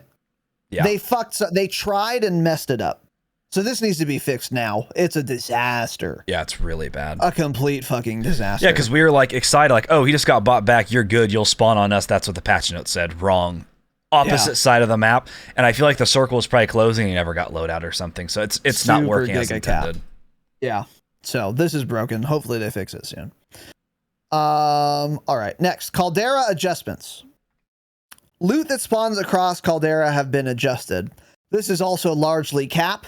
They didn't change the loot. All they did was add the 2 new guns, and then the rest of the loot is exactly the same. Besides the perks, which we'll get into. Battle Hardened, Engineer, High Alert, Restock, Tempered, Quick Fix, Scavenger, and Point Man on Plunder only. You can now pick up and loot these perks. I've only seen 1 perk. Tanner has seen 11. So the loot tables are pretty fucking wonky on these. And I've only seen the Restock perk. I have never seen another perk ever. I've seen more now. I've seen almost all of them now. Okay. Yeah. Yeah. So the perks do stack, by the way. Only one of each perk can be equipped at any one time, but you can have up to like 4 red perks, for example. You can have Tempered and Restock and High Alert and Ghost if that's your loadout as well. So that is possible, but I don't think it's actually as big of a deal as I originally thought. We'll get back to you on that, though. What are your thoughts on this, Tanner? Yeah, they drop on death, so I don't think they're that bad. Because if they do not, we had talked about this beforehand. Yeah, like late game, if you could grab them from dead bodies, every single person, the last 4 teams, final circle or 2, would essentially all have specialist bonus. From killing people, they would keep getting perks. So I'm glad they didn't do it that way. Yeah, I've seen all of these except for Scavenger and... Actually, that's it. Yeah, that's it. I got Quick Fix today. I got Battle Hardened today. There's one game this morning when I got, I think, 3 of them pretty early.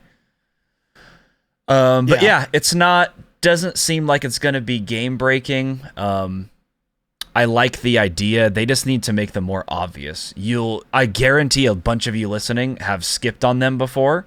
They are not noticeable. They look like C4. They're not only an orange chest, they're a normal crate. So when you open that sucker, you may easily pass it up. I'm sure even I've done it before I finally realized, like, wait, I'm like scrolling over it because I think it's a C4 and something comes up on my screen that was more words than C4. And I'm like, oh shit, it's a perk. So it's not noticeable. You really have to pay attention to it. So make sure to check thoroughly when you open those boxes because they're pretty common. Yeah, and they're hard to see. Yeah. Unfortunately, yeah, you're right. Yeah, I like it. Seems to have no issues so far. It's really good that they don't drop on death, that they're not lootable on death. So yeah, I don't think it's that big of a deal after all. What was I gonna say about this?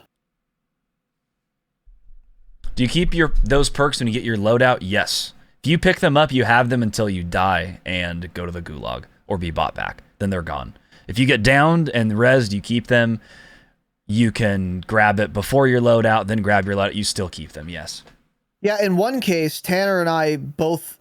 Tanner found 2 restocks, so he pinged his other one, and I picked it up. And then when we got our free loadout, we just got our overkill loadout. We didn't need to buy a second loadout because we only run restock on our second loadout. But since we had it already, we didn't need to do it. So that's kind of nice. That does kind of result in more money on the map too, because if someone killed us, we would have that money we would have otherwise spent maybe on a second loadout. So that's fine. And it's not super OP unless you like find them all. But I feel like that's going to be rare enough to where it doesn't really matter that much. Yeah, and another thing I've seen some confusion about that Leia just pointed out, because they say, quote, only one of each perk can be equipped at any time. I feel like people read that and quickly think you can only choose one perk. They literally mean you can't pick up restock twice, which is like, well, of course. It's like, it's more confusing that they even put that in there. Exactly. It's like, well, no shit, yeah. I can't pick up a perk twice. So they confuse people more by saying that. You can stack them, yes. You just can't pick up the same thing 2 times. So if you find a perk that if it lets you pick it up, then you can use it. Literally always pick up a perk. Yeah, it's that simple. Yeah, there's no punish. It doesn't swap anything out. One thing they need to add, by the way, if Raven's listening, we need on our UI, this is what Tanner said in our Patreon episode, patreon.com/thedropshot, an indication of what perks we have at that time. Because like there were times where I was like, I just don't know if I got restocked this game. Was that last game? I don't know. Yeah. Because I had like full stims and Semtex, and I was like, I don't know if I have restock or not. So like in zombies, it shows all the perks you have. They could do something easily in Warzone as well to show what perks you have equipped. That would be nice. That would be easy, and they need to do that. It would be super helpful. But there you go. Splash, splash. I was taking a bath, and I noticed I have beautiful balls. Our friends at MANSCAPED, the global leaders in below-the-waist hygiene, are turning men's shower dreams into their favorite routine with the all-new Ultra Premium Collection. This all-in-one hygiene skin and hair bundle is designed to upgrade the everyday man shower routine from head to toe. Your skin, hair, your balls. They deserve this, guys. Save big by going to manscaped.com for 20% off plus free shipping with the code DROPSHOT. Let me walk you through the MANSCAPED shower routine. Step 1. You're going to lather on that cologne-infused ultra premium body wash with aloe vera and sea salt to keep your skin feeling clean and moisturized all day. Not sure if I heard that correctly, but this body wash is cologne-infused, so that special someone in your life will absolutely love it. Step 2, it's hair care time. Apply the 2-in-1 shampoo and conditioner that cleanses and nourishes in one step. This non-greasy formula has a base of coconut water, green tea, aloe turmeric, and sage. Apply this to those armpits and pubic region as well. Step 3. Once you hop out of that shower, protect yourself from body odor by applying on the MANSCAPED Ultra aluminum-free deodorant. This deodorant dries clear and is also cologne-infused again. Step 4. Do you have tattoos or dry skin? Let's hit your skin with the hydrating body moisturizer spray. Step 5. Apply the MANSCAPED Lip Balm, which I just did, by the way. This is a free gift when you purchase the Ultra Premium Collection. Great free gift. Last but not least, we're using the Lawnmower 4.0 electric trimmer to clean off any unwanted body hair. The Lawnmower 4.0 is waterproof, so you bet it's a major key to your new shower routine. This elite trimmer is designed to trim hair on loose skin. Although your balls might look like punching bags, don't treat them like one and benefit from their proprietary skin-safe technology. This new bundle will change your life, and I want all of my listeners out there to live their best lives. Get 20% off and free shipping with the code DROPSHOT at manscaped.com. 20% off, free shipping. Use the code DROPSHOT at manscaped.com. It's time to get wet and clean with your new MANSCAPED shower routine. All right, now, a couple things on Rebirth. Spawn protection improvements. Hold on. One last thing we forgot to talk about there. These lootable perks are not in Rebirth yet. Oh, okay. Yeah, that's good comms. Yeah. So that will come at a later date, they say. Yeah. That'll be interesting. Yeah, I was wondering last night. I was like, how am I not finding any? You're going to have a lot more fucking perks on Rebirth then.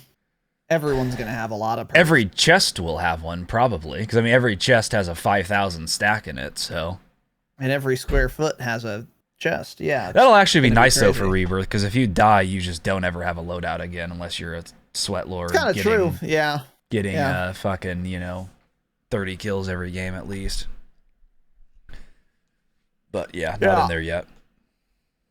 All right, now spawn protection improvements on the island. Remove the damage reduction scaling system that was based on ground distance. Okay. So now it's just flat DR. But there's no DR if a player is near the ground or an opponent. That's really good. Someone's landing right on top of me and they're taking 1% damage. That feels bad. So that's good. When they can shoot you out of the air and do damage to you. Yeah. Exactly. Yeah. Players who have the shield icon will only take a flat 25% of the damage received. So still a lot of DR. Spawn protection will no longer reduce gas circle damage. I didn't know it used to. I didn't know it did. I can't imagine why it was ever that way. Yeah. So those sound pretty good. I'm a fan. I think those are good. Weapon trade station adjustments. Reduce specialist token drop rate. That's good. The station will now look for empty space to drop your rewards. Oh, it was like stacking. That's good too. So there you go. Later this season, and I believe this is for both Caldra and the island. Footstep audio improvements. We are looking to bring in additional audio improvements to Footsteps during the season as a priority. No, you're not, and they're lying, and it won't happen, and it won't matter. This should have been a priority literally like 2 years and a month ago. Well, I promise you this is not gonna... The Footsteps are never gonna be good in Warzone. Maybe in Warzone 2. They've been saying this since Warzone came out. I mean, people have been complaining about Footstep audio since Warzone came out. Yeah. Inconsistent, trash, dog shit, terrible, bad. It's always been that way. It always will be on this client. They've said they're going to look into Footsteps since, I'm not kidding, probably season 1 after Warzone, and it's never gotten better, and it won't get better. No, I don't think they've ever talked about it. They've never mentioned it. That's the more cringe thing is they've never talked about how bad it is. I don't think that's right. I don't remember them ever saying they were going to make changes to it, honestly, ever. I don't think they ever have. I can't remember specifically when, but I'm almost positive they had. Either way, I don't believe this. Whatever. They're not going to... The Footsteps aren't going to get better. I just don't. I refuse to believe it. It won't be a priority. And do not get your hopes up. So I don't know what they will do, but I would be actually flabbergasted if Footstep audio got better. I just don't believe it. So it seems so simple from a player perspective, but it must just be so difficult to do. I mean, it just sounds simple. Footstep audio needs to take priority when someone's within 15 meters of me. Nothing else matters. I don't care. I don't want to hear the airstrike at all. Mute the airstrike. Let me get hit and killed to it. I would rather have that risk than not hear footsteps. Yes, one thing I think on the roundtable, someone was like, certain sounds are prioritized if there are like 5 different sounds playing at the same time. Exactly. And footsteps are like low priority. It's called like if you like stacking. stream, you might know it's like side chaining. So it's like if I talk into my mic and I have music playing and I have a side chain, then every time my mic makes noise, every time I talk, then it automatically lowers the volume of my music by whatever I set, 10 decibels. Footsteps need to be literally number 1 on that list. Yeah. And lower the audio of everything else. And it seems like they aren't that way now. So that could be an improvement that seems fairly easy to make. But I don't know. I don't believe this. I'm just so uber skeptical. And then slide camera lock improvement. This is a bug that has been day 1, not only of Warzone, but Modern Warfare 2019. Yes, Since the beta, this has always been a bug. It's never been fixed. If you slide and then you try to aim down, you can't. And it's gotten me killed and everyone on, I think it's keyboard and mouse and not necessarily PC, right? I think it's both, but why do I feel like it is mostly keyboard and mouse players that complain about the issue? Or is it PC? Maybe it's a PC issue. Okay, yeah, I don't know. I'm pretty sure it's only keyboard and mouse, but I'm not positive. I think everyone it happens to everyone. No. It doesn't happen on controller. How do you know? Because we talked about this before. I don't know. I don't believe you. Reflex plays on a controller. Why would he be lying? He has a higher KD than both of us, probably. He's right. If he says it does it, then it does it. I would trust him. Dude, it absolutely does it. This has been something like I've only seen keyboard. There's something I'm missing. There's details I'm missing. This does not apply to everyone equally. I'm 100% sure on that. That's been our theory as to why it has never been fixed up until now. For the past literally 3 years. I don't know. I'm going to look up more into this because I just don't believe there's something else that's going on. This is fake news. But anyway, whatever. So, okay. Excuse me. Apparently everyone's familiar with this. Well, then great. We're all on the same page. You all know what the slide camera lock improvement means. You slide, can't look down. This has been since day one of Modern Warfare. They have said they were going to fix this, I'm positive, 20 times. Never been fixed. I don't believe this either. I don't think they're going to fix this. This especially because they've said they fixed it. They've not only said they're going to fix it, they've said this has been fixed. And then it wasn't fixed. So many times that it must be impossible because they've tried and failed before. They're going to try and fail again. Or not try, but fail to do it again. This is not going to be fixed. Such an annoying bug. Happens in Vanguard too, by the way, which is great. So yeah, I don't know what the fuck's going on, but do you think this is going to get fixed? No. Of course not. I don't either. It's fucking cringe. Absolutely not, no. Anyway. So if those things got fixed, that would be great, but I just don't believe it. Next, UI. Buy stations no longer require confirmation when making a purchase. This is weird, but good. So before, how buy stations worked, you press buy armor plates. It'll say, are you sure you want to buy armor plates? You're getting absolutely beamed by an XM4. And you say, yes, I would like some armor plates, please. And then you're dead. Now yes, there's no confirmation at all. You press the thing you want and you get it. The buy station menu goes away. Massive W, big brain. Again, day one. I would rather sometimes accidentally buy the wrong thing than never be able to use a buy station because it's hot and I know I'll die using it. Yeah. So this is a good change and I'll take it. It's a little jarring at first, but it's totally worth it. This is a good move for sure. Yeah, I'm already used to it now. But the first few times especially, it really throws you off. It feels like it like bugs out and kicks you out of the menu essentially. Yeah, for sure. So there's also a giant list of bug fixes.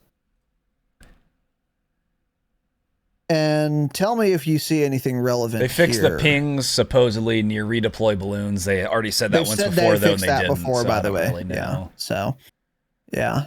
Let's see. And there are plenty of other bugs that have not been fixed. They've been introduced in this season. So keep that in mind for sure. Yeah, nothing else I'm seeing that's super relevant. Fix an issue that caused helicopters flying near Capitol to be pulled towards the ground. What the hell? I've never even heard of that. That is weird. Little black hole. There's nothing. There's nothing. Yeah, that's pretty much it. So maybe the pings work now. And then private matches, as Tanner said, are temporarily disabled. So we got the two new weapons, the M1916 and the Nikita AVT. Use them as ground loot. Nikita feels pretty good as ground loot. M1916 feels terrible. We will use... I'm going to try and get my Nikita max level pretty soon, and I think I'm going to have some games down with it by Saturday, so we can kind of talk about how that performs in-game with all the attachments. But there you go. And there are some unlock challenges if you didn't get the KGM40 or the Whitley, since those are no longer in the battle pass. And then after that, we got some weapon changes. So we're not going to go through specifics on these, unless it's like a super relevant gun. But the STG, largely buffed. Worth using? No, because it's a Vanguard AR. Exactly. But it was buffed a lot. Seems to be a lot better for a Vanguard assault rifle now. But Cold War assault rifles are still just better. Vastly superior, yeah. So, The Isra Burst, I'm not even going to tell you if it was buffed or nerfed. I'm not going to tell you. We which know one what it was. it We're not doesn't going to matter. tell you, though. Yeah. Yeah. Oh, yeah. I'm looking right at it. I could easily tell you guys, but it doesn't matter, so I'm not going to. So the Isra Burst has changed. Don't care. Volk was buffed. This is another Vanguard AR. This might be relevant because maybe you can build this as a good sniper support AR now. I suspect not, but maybe. Because I've tried to use the Volk as a sniper support AR before. Just doesn't have enough bullets, and they did not increase the mag size. So I don't think it's going to be good enough. But in theory, it could be a good sniper support gun because it's a mobile, fast little AR that has a high fire rate. So in theory, it would be a pretty good sniper support AR. It's But weird. yeah, I don't know. So there's 7.62 Garanko mags, 2 rounds for those, a 30 and a 40. Yeah, if that was like 40 and 50, this could possibly fit into the AR meta for the Vanguard guns. But it's just not enough bullets. And it's pretty fast firing. It's not an insane fire rate, but 40 rounds, I mean, unusable in quads, unusable in trios, maybe duos and solos that could work, but even then, at that point, you can use so many other sniper support guns that are just going to kill a lot faster. I really want this gun to be good in Warzone. I've always liked this gun. I like how it looks. I like how it sounds. And it's unfortunate. It's just always been fucking trash in Warzone. That was like the first gun I used in Warzone, I think. I wanted so badly for it to be good. That was the first custom setup I used. Yeah, and it just isn't. It'll never be good as a primary AR, but for a sniper support, potentially it could be good. If they, just increase the mag size, I think that would. Well, they've increased the mag size of so many other guns. Hey, fine, we're going to talk about it. They increased the mag size of the Itra Burst, all of the mags, but not for the. Hey, cool, you increased the mag size. I don't even have enough bullets total for the Itra Burst. Oh wait, no, it's not a sniper. It is an assault rifle. Never mind. I was going to say I don't have enough bullets total because it's a sniper, anyways. But still, it's a shitty burst gun, so it doesn't matter whatsoever. Yeah, correct. So. Moving on, the Vargo was nerfed a lot. Basically, they took a bunch of attachments and gave you less recoil help from all of them. Vargo's still going to definitely be usable. They didn't change the damage values. And it's still going to be pretty easy to control because they didn't nerf the recoil a ton with these attachments. Yeah, it's like 1 to 2%. Yeah, exactly. So it's still Vargo's still usable, but they made it have a little more recoil with attachments you're using, such as the Task Force barrel, foregrip, and Spetsnaz grip. But still, it's fine. XM4, the Extreme M4. Minimum damage decreased to 26 from 27. That's pretty big. Not huge, but fairly big. And then max damage range increased to 880 units, up from 850 units. I don't know why they used this system. I don't know how far 850 is. And I don't know how far 880 is. But as a percentage, that is very minimal. I would guess the max damage range got increased by 1 to 3 meters. According to JGod, those units they use are about equivalent to inches. So it would be, it's not exact though, but it would be close to like 880 inches. So that's what, 30 inches? So it's like a 1 meter. Yeah. If that. Yeah. Yeah.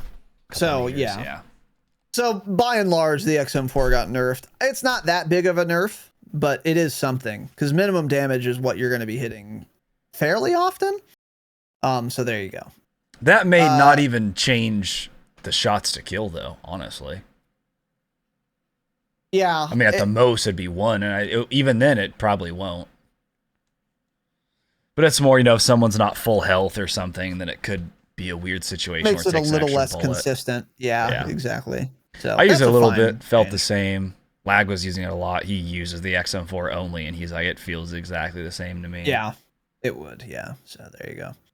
The top break was changed, as was the Diamati, and I'm not telling you which because it doesn't matter. Light machine guns. The Bren was nerfed a lot.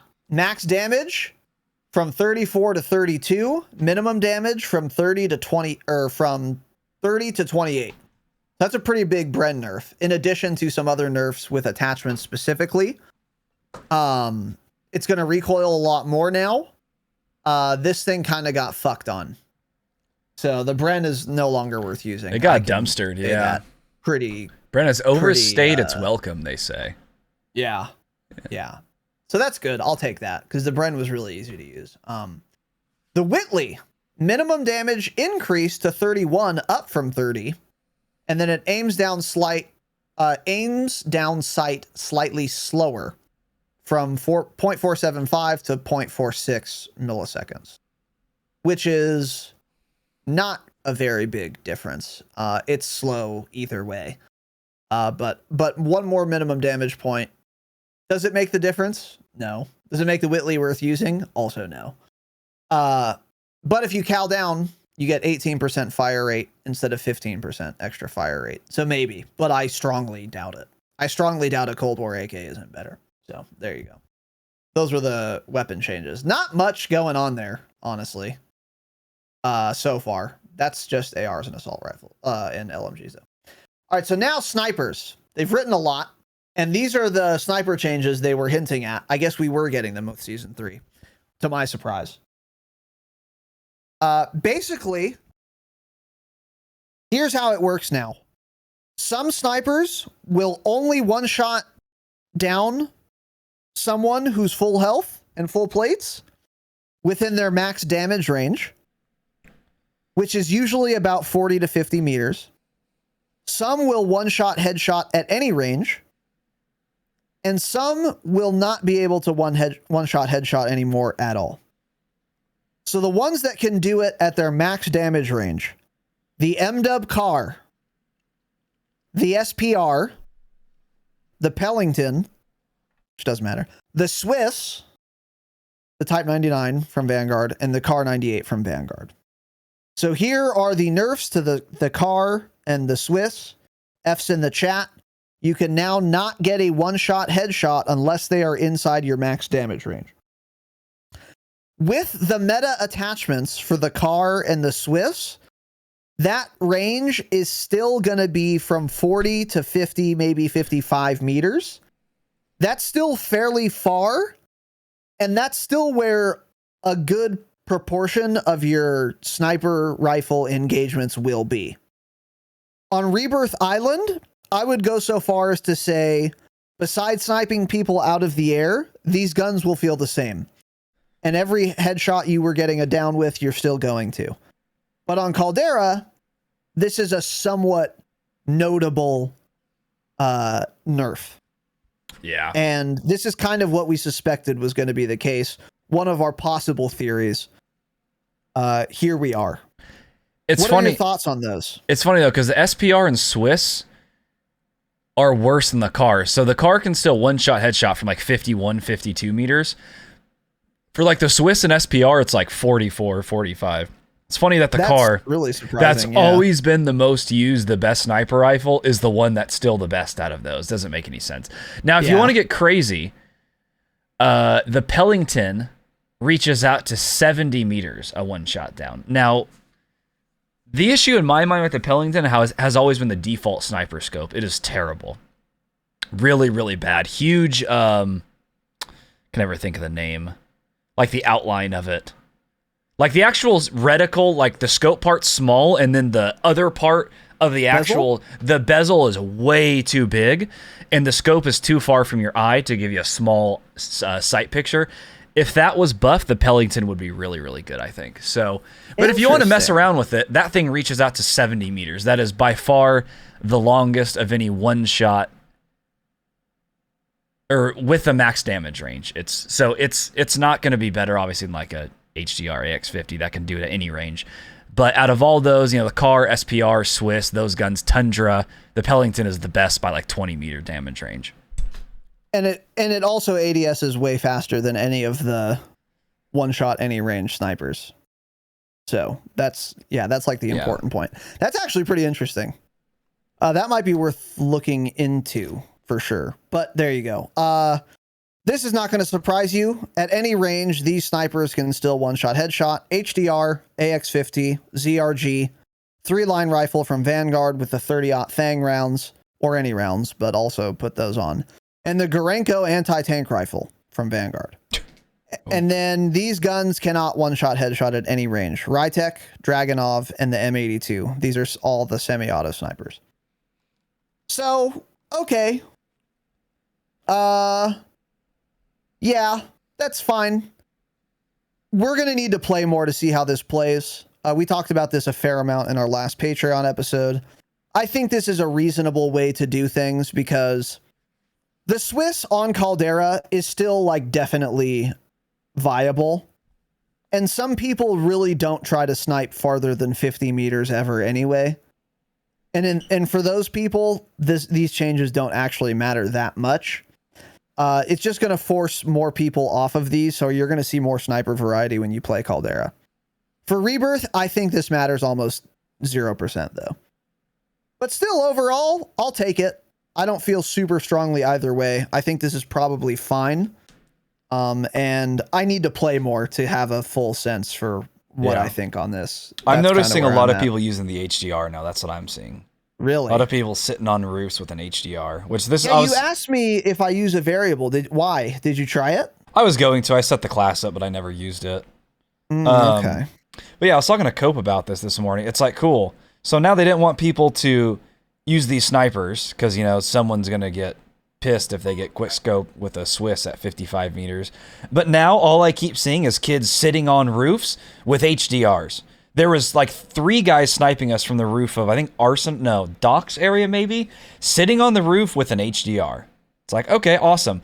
All that's doing is making more people play slow, ratty, and campy rather than... I'd rather be killed to that guy that's pushing me with a Car 98 and quickscopes me than someone sitting still with an HDR that can one-tap me at any range. I don't know. So far, I don't really think this changes much. I'm still getting destroyed by every sniper, and now people are just playing even slower and more ratty. Yeah. We had a theory that was kind of because people like just wanted to test the sniper changes, but that might not be true. Yeah, now it just seems like everyone's using HDR. Exactly. Yeah, exactly. Like you already know it headshots. You know, I don't know. Yeah, we'll keep you guys posted on that though. We'll have more to say on Saturday for sure. And then there were a lot of other changes to snipers as well, like all of them. AX50, for example, max damage range was increased from 3072 to 3400. And then we're not going to go through all these, but it might be worth taking a look at. And the meta will settle on something at some point. But there are just some more details on this stuff, which might be of some benefit, but none of it's super crazy. I'll add that as well. A lot of damage range adjustments because of this new mechanic, and that's kind of it, really. So there you go. Submachine guns. Armaguerra. The 72 round mag fire rate boost is 10% instead of 15, but it also now increases your damage by 5%. I'm guessing that's a buff to those, to that attachment. I think that would probably result in a faster TTK, would be my guess, but I don't know. Yeah, what do you think? Either. I'd say it's pretty similar, probably a little bit faster though. Oh, it doesn't even say. Targets being eliminated 1 bullet faster. Yeah. 1 bullet sooner, but that doesn't tell you how much the TTK changed. No. If it's slower or faster. So I don't know. But okay, well, there you go. So fairly small change either way. I don't know if anyone was using this gun anyway, honestly. No. And then one of the barrels has changed a little bit. Type 100, visual recoil decreased. That thing did have a lot of visual recoil. It still has some. It appears to be better now, according to what Tanner was saying. And then the 48 round drum mag, which I think was the popular one. Yeah, that is the popular one. Was nerfed. Damage multiplier decreased to 6.5%, down from 14, which is a really big change. Wow, and movement I didn't know speed that. is -4% instead of -3%. So now it moves even slower. Worth using? Don't know. A lot of people are saying it's like a top meta SMG now. I was using it this morning. I know like Lag had been using it a lot and liking it. The visual recoil actually isn't that much different. seems honestly about the same. So, Okay. I don't know. But a lot of people are liking it again. With the, that and the well gun still popular right now. I don't know. I thought the Owen felt... Oh, we're about to get into the Owen. Never mind. Yeah, so the Cohen gun, Vanguard, was nerfed. Pretty significantly. A lot of multipliers were toned down for head and neck. And the fire rate on the rapid barrel was a 19% boost, now a 16% boost. I think the multiplier changes are a lot bigger of a deal. Tanner, you were trying this and you said it did feel noticeably worse. Do you stand by that assessment? Yeah, I didn't use it again today, but when we were first playing yesterday when I was using it, it felt really bad to me. But I don't know. I only used it for a couple games. I did not like it whatsoever. I've seen mixed things. I've seen people say it literally feels no different, and I've seen people say it feels a lot worse. So I don't know. I'm in the camp so far that it's noticeably worse, I thought. But I'll have to try it again before Saturday and see if that changes or not. But, yeah. Yeah, I never really loved the Owen gun, honestly. Fire rate was too slow, even with the rapid barrel for me. I'm dog shit. I need something firing fast so I don't get punished as much for missing. Yeah. And the fucking magazines, you have to do the dumb optic or not do the dumb optic and then not see the side of your screen. Just too much work for me. But yeah, that was nerfed. So I don't know. I trust Tanner though. There are probably better options now, honestly. Yeah. And then the MP40 short barrel, which was the popular one here, was nerfed as well. Minimum damage 23 instead of 24. Upper and lower torso multiplier 1.1 to 1.04. That's pretty big. And I think the MP40 would probably still be good. I think, in fact, the move, if you want to use the MP40, might be to just use a different barrel now. Yeah, that wasn't the original barrel early on that people were using on the MP40. It was like the... People like figured this out. It was like the one just up from that. It was a little bit longer. That had far less recoil and reached out a little bit further. So may just be back to that again, honestly. Because the short barrel one was good, but it's like it's a very close range gun setup with that thing. Very close range. So you may be better off with the other one anyways. Yeah, it's possible. So there you go on that. I would try, if you really like the MP40, I would just change barrels first. Or just use your current setup, see how it plays, and then experiment with the more typical SMG barrel, which is just like the highly accurate and controllable one. That's probably pretty good too. But I'm not really sure where the SMG meta is right now. We'll probably get more, kind of brainstorming in the professional scene, and then we can all just copy their loadouts. The M1 Garand was changed, and now attachments. Subsonic. Bullet velocity penalty removed. This is pretty big, pretty smart, and I like this. So there is an ammo type for Vanguard weapons called subsonic. By usually what everyone was doing with SMGs in particular was incendiary. Then that got nerfed. And then people switched to either lengthened or hollow point. And then I think hollow point got nerfed. And then people were just like, fuck it, I'll just use lengthen for extra velocity. But now, subsonic rounds will keep you off the minimap as if you had a silencer without having to use a silencer, since you're using recoil booster for faster fire rate. And you no longer get a bullet velocity penalty anymore. So I like this change a lot. It's certainly not overpowered. All the mod does is keep you off the minimap, just like a silencer used to do, or still does, but just no one uses it. And this way you can use your SMG and not be on the minimap. This is why I complained about the recoil booster early on. I was like, I don't know what's better, staying off minimap for late game or just having a faster killing gun. Most people voted on recoil booster. That's probably why they made this change. So now there is no downside to running subsonic in and of itself. The only downside is that you're not getting a positive bullet velocity boost from running lengthened anymore if you opt in to subsonic rounds. With that said, still think it's worth it. And I think subsonic is in general the play now for SMGs. What are your thoughts, Tanner? Yeah, so I thought about that too, and I was getting ready to equip it this morning.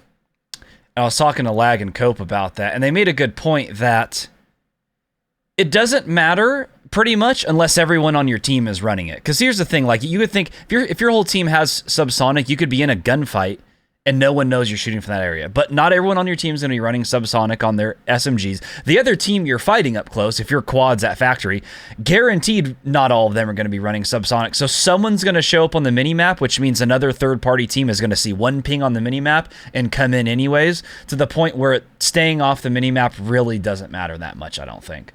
And that made complete sense to me. I'm like, you're right. There's almost zero reason to run this still. I would rather just get extra bullet velocity because people are going to see the dots and push you either way. I don't think it would really help in that aspect. That's a fair point.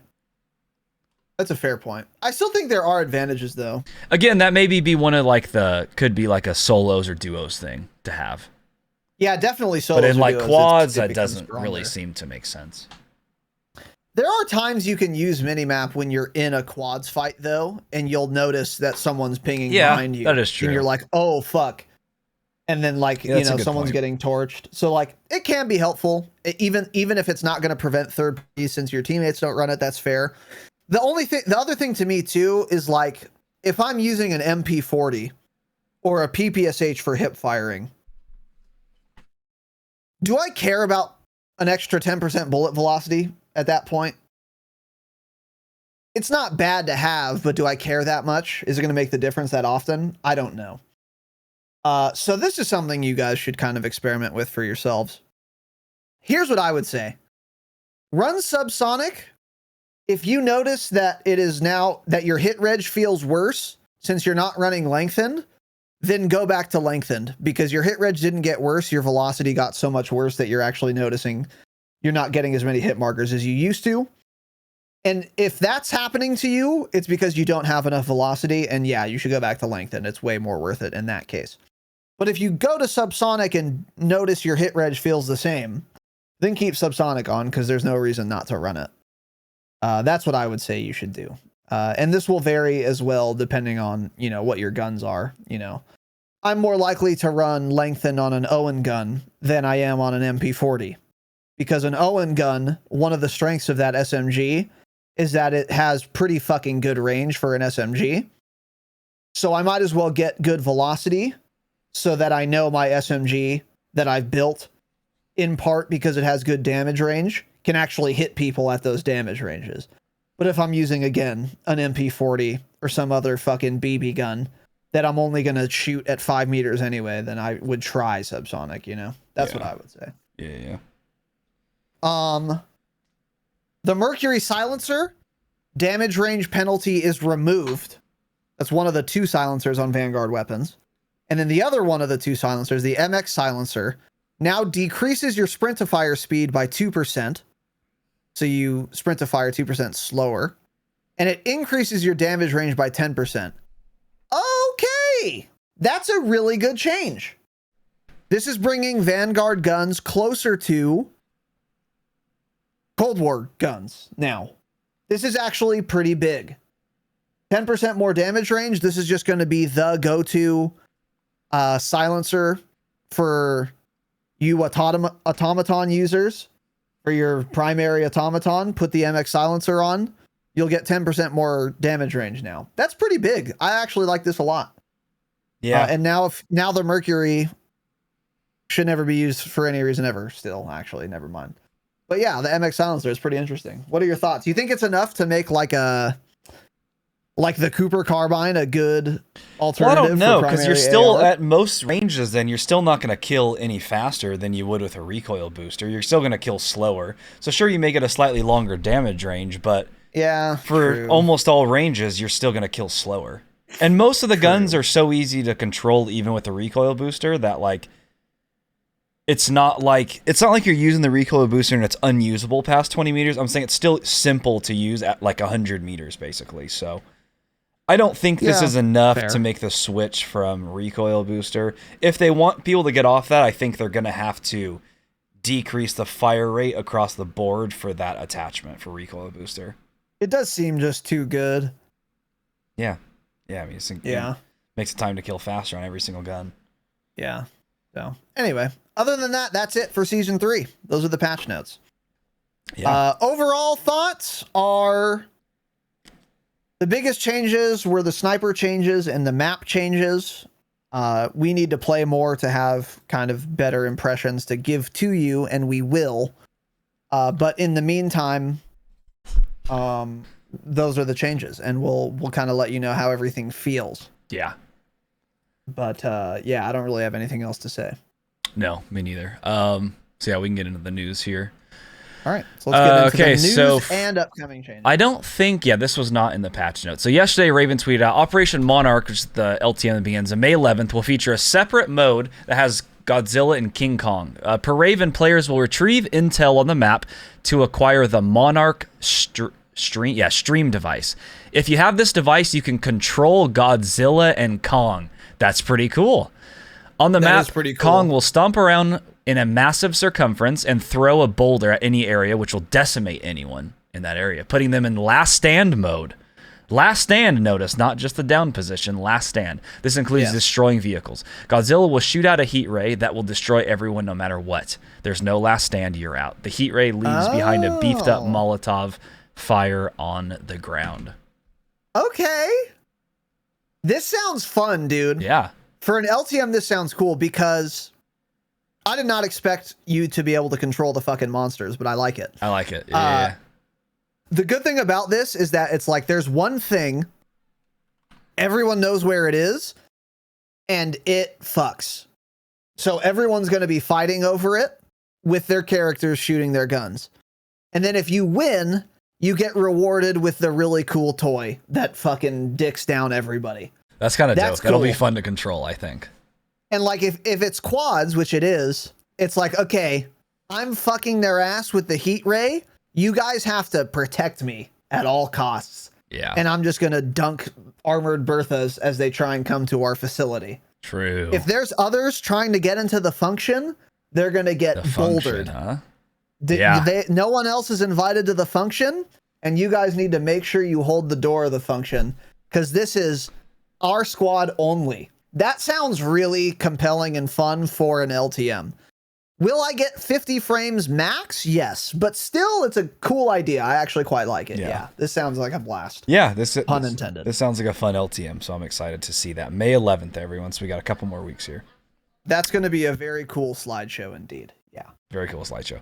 Next one, Charlie. So Raven has also said Season 4 will feature, quote, the biggest shift in Caldera that takes into account player feedback on the map and more. So my initial thought was maybe we're going to get map changes with this King Kong Godzilla event, but by the time I think this event's over, we won't even be in Season 3 Reloaded yet. So I don't know how that timeline would work out exactly. I was thinking maybe at the end of the LTM, they would destroy some part of the map. There'd be a cutscene. I don't know. But to me, this tells you that they know a lot of people are not pleased with Caldera and want a lot of changes, and they're going to fix those. I mean, the main thing people complain about is the height of peak. So don't know how they're going to change that. We've said before, I cannot see them making major changes like just leveling peak out or making it so much lower, but you never know. They see the player base is not what it once was. Maybe they're at the point where they would be willing to spend the time to make massive changes like that to try to bring a lot of players back to Caldera. I'm not sure, but interesting that we got that note, by the way, on the day of the Season 3 launch. They're already talking about Season 4 now again. So I don't know what this is going to entail, but you know, I'm here for it. It'll be something. I believe it, honestly, because they've been talking about how they want to like make map changes since Caldera came out, and there haven't really been any big map changes yet. So keeping those two things in mind, and now that they're saying Season 4 is going to be the big one, I actually do believe it. I think a lot will change with the map. More than has changed so far with Season 3.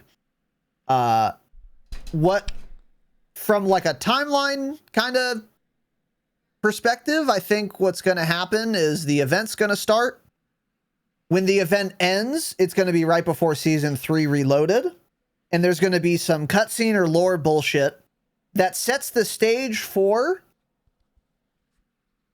a new small map change feature that will be from Reloaded to Season 4, and that feature will do something on the launch of Season 4, and those are going to be the big map changes. So, for example, the LTM comes out, we play it, the LTM ends, and then when we load into Season 3 Reloaded, there's a cutscene of Godzilla taking that big fucking axe that's by Resort right now, pulling it out of the ground, and like Borpa spinning with it.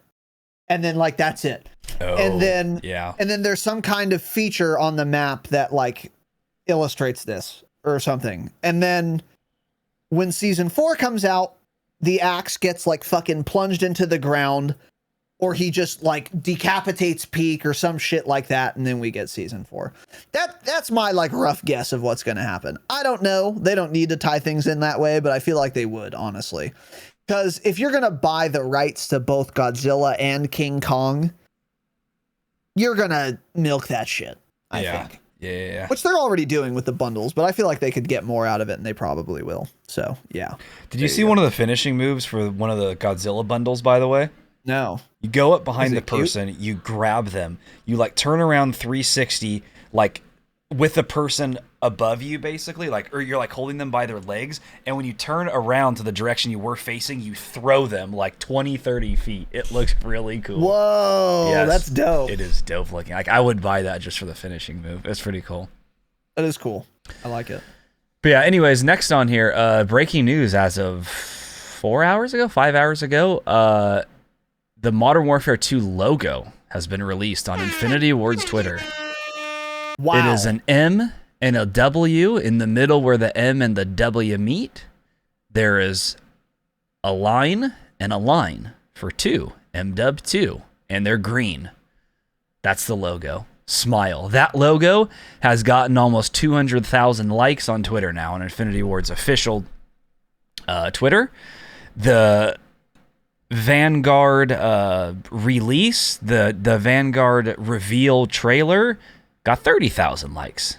So this logo has 6 times the amount of likes as the Vanguard trailer did. Wow. So it is safe to say the hype will be coming back later this year. It's already starting to brew. And we told you. The end of this year, Warzone will not ever be at Verdansk COVID peak level again. It just won't be.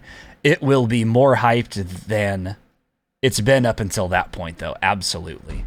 Absolutely. Yeah. The hype is going to be fucking real this year. I'm just surprised there's going to be a logo for a new game. That's crazy. Like, wow. Yeah. Who would have thought there was going to be a logo? And who'd have thought it was an M and a W with 2 lines in it for 2? Yeah. Crazy. I mean, yeah. They probably paid someone $400,000 to design this logo. You know what's funny, dude? That's actually true. Whoever designed this logo got fucking paid. Oh, multi-millionaire. Which is hilarious. And to be fair, it's a clever way to do it. It looks cool, yeah. People were bitching about the logo. I'm like, imagine ever caring about the fucking logo. Oh, yeah. This doesn't matter at all. Yeah. The only reason this is newsworthy is that, like, the Activision starting the hype train. That's why we're talking about this. There's nothing special in particular about the logo itself, but the hype train's starting to get rolling. And that I'm thinking, good to see. Later this year, we do some sort of green-themed merch drop to do with MW. We got to think of some cool design to do with like this green in it. We got to do something. That would be dope. Yeah, we could do something like that. Yeah, we're gonna have to get active. Launch it on the day MW comes out, like we did our last merch. That's a good idea, dude. That's a good idea. Release. Yeah, we'll have to do that sucker. Oh yeah, absolutely. Yeah, for sure. Yeah. All right. And on that note, a couple days ago, Activision is showing Call of Duty Modern Warfare 2 to NFL draft prospects in Las Vegas. So a bunch of them were posting stuff on their Instagram stories, them in front of big screen televisions that say Call of Duty on them. They were saying some stuff. One of these guys, get busy ____ bow. Got it. Said the best part of visiting the Call of Duty suite was playing some Call of Duty MP. They're playing Vanguard. And also seeing the first footage of Modern Warfare 2. Another one of the guys was like, dude, this shit is dope looking, realistic. You guys are going to love this game, blah, blah. They've, of course, never played the game before in their life. But, yeah, so they got to play it. That's cool. They were all tagging hashtag COD partner, by the way. What does that mean? Does that mean the NFL is a partner of Call of Duty? Or does that mean every single one of these people is now a COD partner? It's a great question. I don't know. I mean, imagine Maybe they being got paid to go. They probably got paid to make social media posts. That's my guess. Yes. That makes a lot of sense. Say COD partner. That's like that's their way of saying hashtag ad is COD partner. Yes, That's what it I is. think so. Okay. Yeah. Got it. Yeah. Because I was gonna say, you tell me there's some of these guys that have hundreds of thousands of YouTube subs making content on COD for 10 years and they're not COD partners, but these guys are.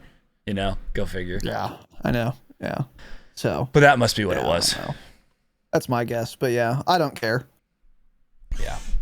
It's just more hype, which is cool. But yeah, like I don't care about. Yeah, I mean, all of these guys have a 0.3 KD, so they're busy they're playing foosball. They're not. They're 19. They're They're busy playing already hand egg. millionaires. Yeah. I mean, they don't care. Yeah. Imagine calling cool, American I guess. football, by the way. Well, it is football. The other shit's soccer. America invented it. It's not. We invented Hand egg. football. We'll edit that out. Move on. Okay, you get to this next thing because I don't even know what this is or what it means. Oh yeah, okay. So Charlie Intel posted on the 25th of April. Former Infinity Ward devs were getting crazy on the TL, which is the timeline, the Twitter timeline for the boomers there. I guess I should explain that once. Stating that a prototype of Extinction 2, which is a sequel to a game, was made years ago that featured base building, but the project was scrapped for Infinite Warfare Zombies. So Infinity Ward devs were basically making a sequel to a game called Extinction I have never heard of, and it had base building in it. And they were talking about it on the TL, and this isn't really interesting or relevant, but it did make me think Infinity Ward was making a game that had base building in it. We've been getting a lot of hype about a Tarkov-like mode, or this new mode that maybe is going to be called DMZ, according to our leaks episode at patreon.com/thedropshot. 7 bonus episodes per month, best way to support the show. And it made me think, I wonder if maybe there's going to be some base building or some shit like that in this Tarkov-like mode. They obviously were interested, Infinity Ward, which is the biggest Activision studio, unfortunately, in designing games with that functionality, that feature in mind. Am I crazy for seeing this? Correct. Yeah, very crazy. Got it. Absolutely, we're not getting base building now. Would I love it? Yes. Are we going to get it? Probably not. If this guy still worked for Infinity Ward, this would mean something, but he probably hasn't worked for him for 30 years. Yeah, when did Infinite Warfare come out? 14, 16, 15, somewhere in there, I believe. Maybe later than that. Somewhere between 2010 and 2020, I can tell you that much. That's super helpful. Yeah. Yeah. It came out at a time for sure. I don't know. Okay, but let the record show, if we get anything remotely similar to base building in this DMZ or Tarkov-like mode, then I found the line. I connected and the when dots. he's wrong, and I have a remember, giant I was brain. right. I was correct. And if I'm wrong, then you will have all forgotten about this by now. And welcome to the leaker formula. Say a bunch of shit. Whatever sticks, people will remember you said. Whatever doesn't stick, people will never be reminded of because it didn't stick. And then you can just pretend you've always been right the whole time. I'm a leaker now, smile. So anyway, let's move on. True. Last thing here. Activision Blizzard shareholders approve Microsoft's acquisition of the company. Unsurprising, but I just want to throw that in there. It's officially confirmed. Of course, they're going to approve it. They want to make their money. So next up is like the government approvals, which will don't worry, through. it will pass. Yes, they're it going to will. all, Elizabeth Warren, Bernie, if he's not dead by then, they'll all be opposed to it, but then they'll take millions of dollars in their pocket, continue to bitch about it on Twitter and act like they care, but really it'll all pass. It doesn't matter. It's going to There's going to be pass. a lot of abstentions. Absolutely, yeah. Palms will be greased. Smoke-filled rooms will be lit with cigars. Kids will be fucked. Whatever needs to get done. Islands will be allegedly. Islands will be visited. Secretaries will have a hit put on them allegedly. Yeah, allegedly, yeah. Whatever needs to happen is going to happen. This is going to go through. The SEC is going to be fun with it. So, yeah. But anyway, it's chugging along. There you go. And then last big piece of news, for some reason, which I would love to have explained to me, Elon Musk is buying Twitter.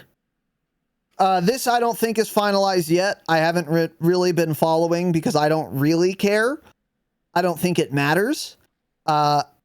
Twitter is going to go from being owned by some plutocrat billionaire to now instead be owned by a different plutocrat billionaire. Yeah. I don't see the big deal.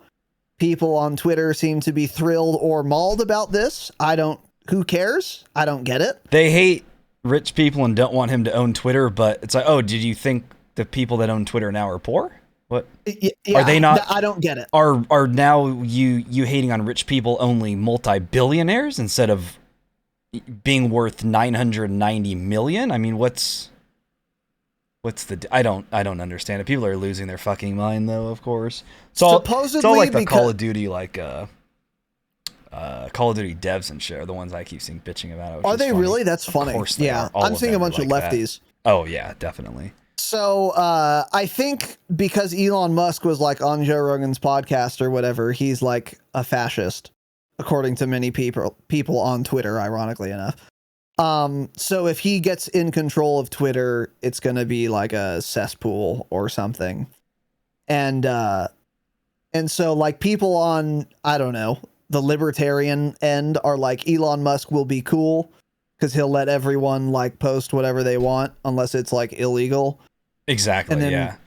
And then people on the left are furious because Elon Musk will let Donald Trump have an account. Like literally that's it. And like other things they're like really that. They're really still upset about him, aren't they? Yeah, so I don't know, man. I don't think Elon Musk is an evil fucking demon from hell or whatever. Oh, of course he is. Most rich people are disgusting people that have fucked hundreds of people over in their life, but all of them are. Any company you shop at is like that. Yeah, what are you talking about? It's just funny that these same like Activision devs, what's the word I'm looking for? Community managers and whatnot, all the ones bitching about it, also work for who's the CEO of Activision. I mean, come on. So you bitch about this, but you're working for a guy who's allegedly had people killed, allegedly went to Epstein's Island, all sorts of things. But threatened to have you can work killed, there still, right? You can allegedly. work there still, but God forbid have a Twitter account, you fucking loser. Yeah. Exactly. Just imagine caring. Yeah, that's where I'm at. It's like, holy shit, man. It's all. Yeah, it doesn't matter. I just keep saying, like, imagine spending $40 billion on that. What could you have done with $40 billion? Hey, the United States government has spent fucking hundreds of billions to Ukraine in the last 3 months. What could they have done with that money? In the Fed, fuck the government, Ron Paul 2024. In People the Fed. are unironically tweeting Elon Musk could have ended world hunger. Hey, yeah, with the same amount. That's just not true. They all love Bill Gates. He's a fucking multi-billionaire. Why hasn't he solved all the Earth's problems? Go fuck you, man. It's so annoying. People are so dumb. So the biggest thing I get offended by, someone unironically tweeted this and it had so much traction. Some fucking communist online from his Apple tweeted with my iPhone. Said Foxconn, by the way. Yeah, Amazon Prime subscription, by the way. Was like, yeah, Elon Musk could have literally ended world hunger with the $54 billion he spent to own Twitter. That is just not true. I mean, $54 billion or whatever the number was, is an absolute metric fuck ton of money. It's like 44 billion, I think. Whatever it was, that's a lot of dollars. And that, could that have been donated to a charity and helped people? Definitely, 100%. But it couldn't have ended fucking world hunger. That's not why people are hungry. There's enough food on Earth to end world hunger right now. It's a distribution problem. And states just not doing what they could do to end world hunger.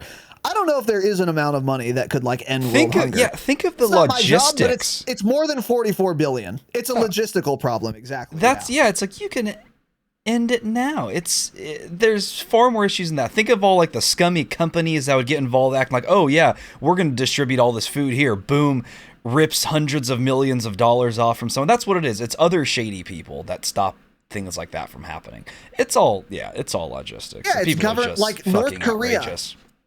North Korea could just feed everyone if they wanted to. Like, yeah, They just don't. simply give They your don't feed their people. Give your people What is food, Elon yeah. Musk going to do?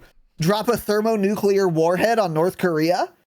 Well, that's not going to feed anyone anything but radiation and plutonium. That's It's not actually a solution. So how are you going to feed them? I just think it's funny how people's opinions change so much from when he started Tesla and was all like, you know, environmental, electrical car friendly. Oh, green vehicles. And they all true. absolutely loved him. Once they realized he wasn't a just die-hard left-winger, they all started to hate him. It's like, you're so stupid. Why do you fucking care about the politics so much? I mean, Jesus Christ, man. He seems like he's a fucking weird dude. Oh, of course he is. 100%.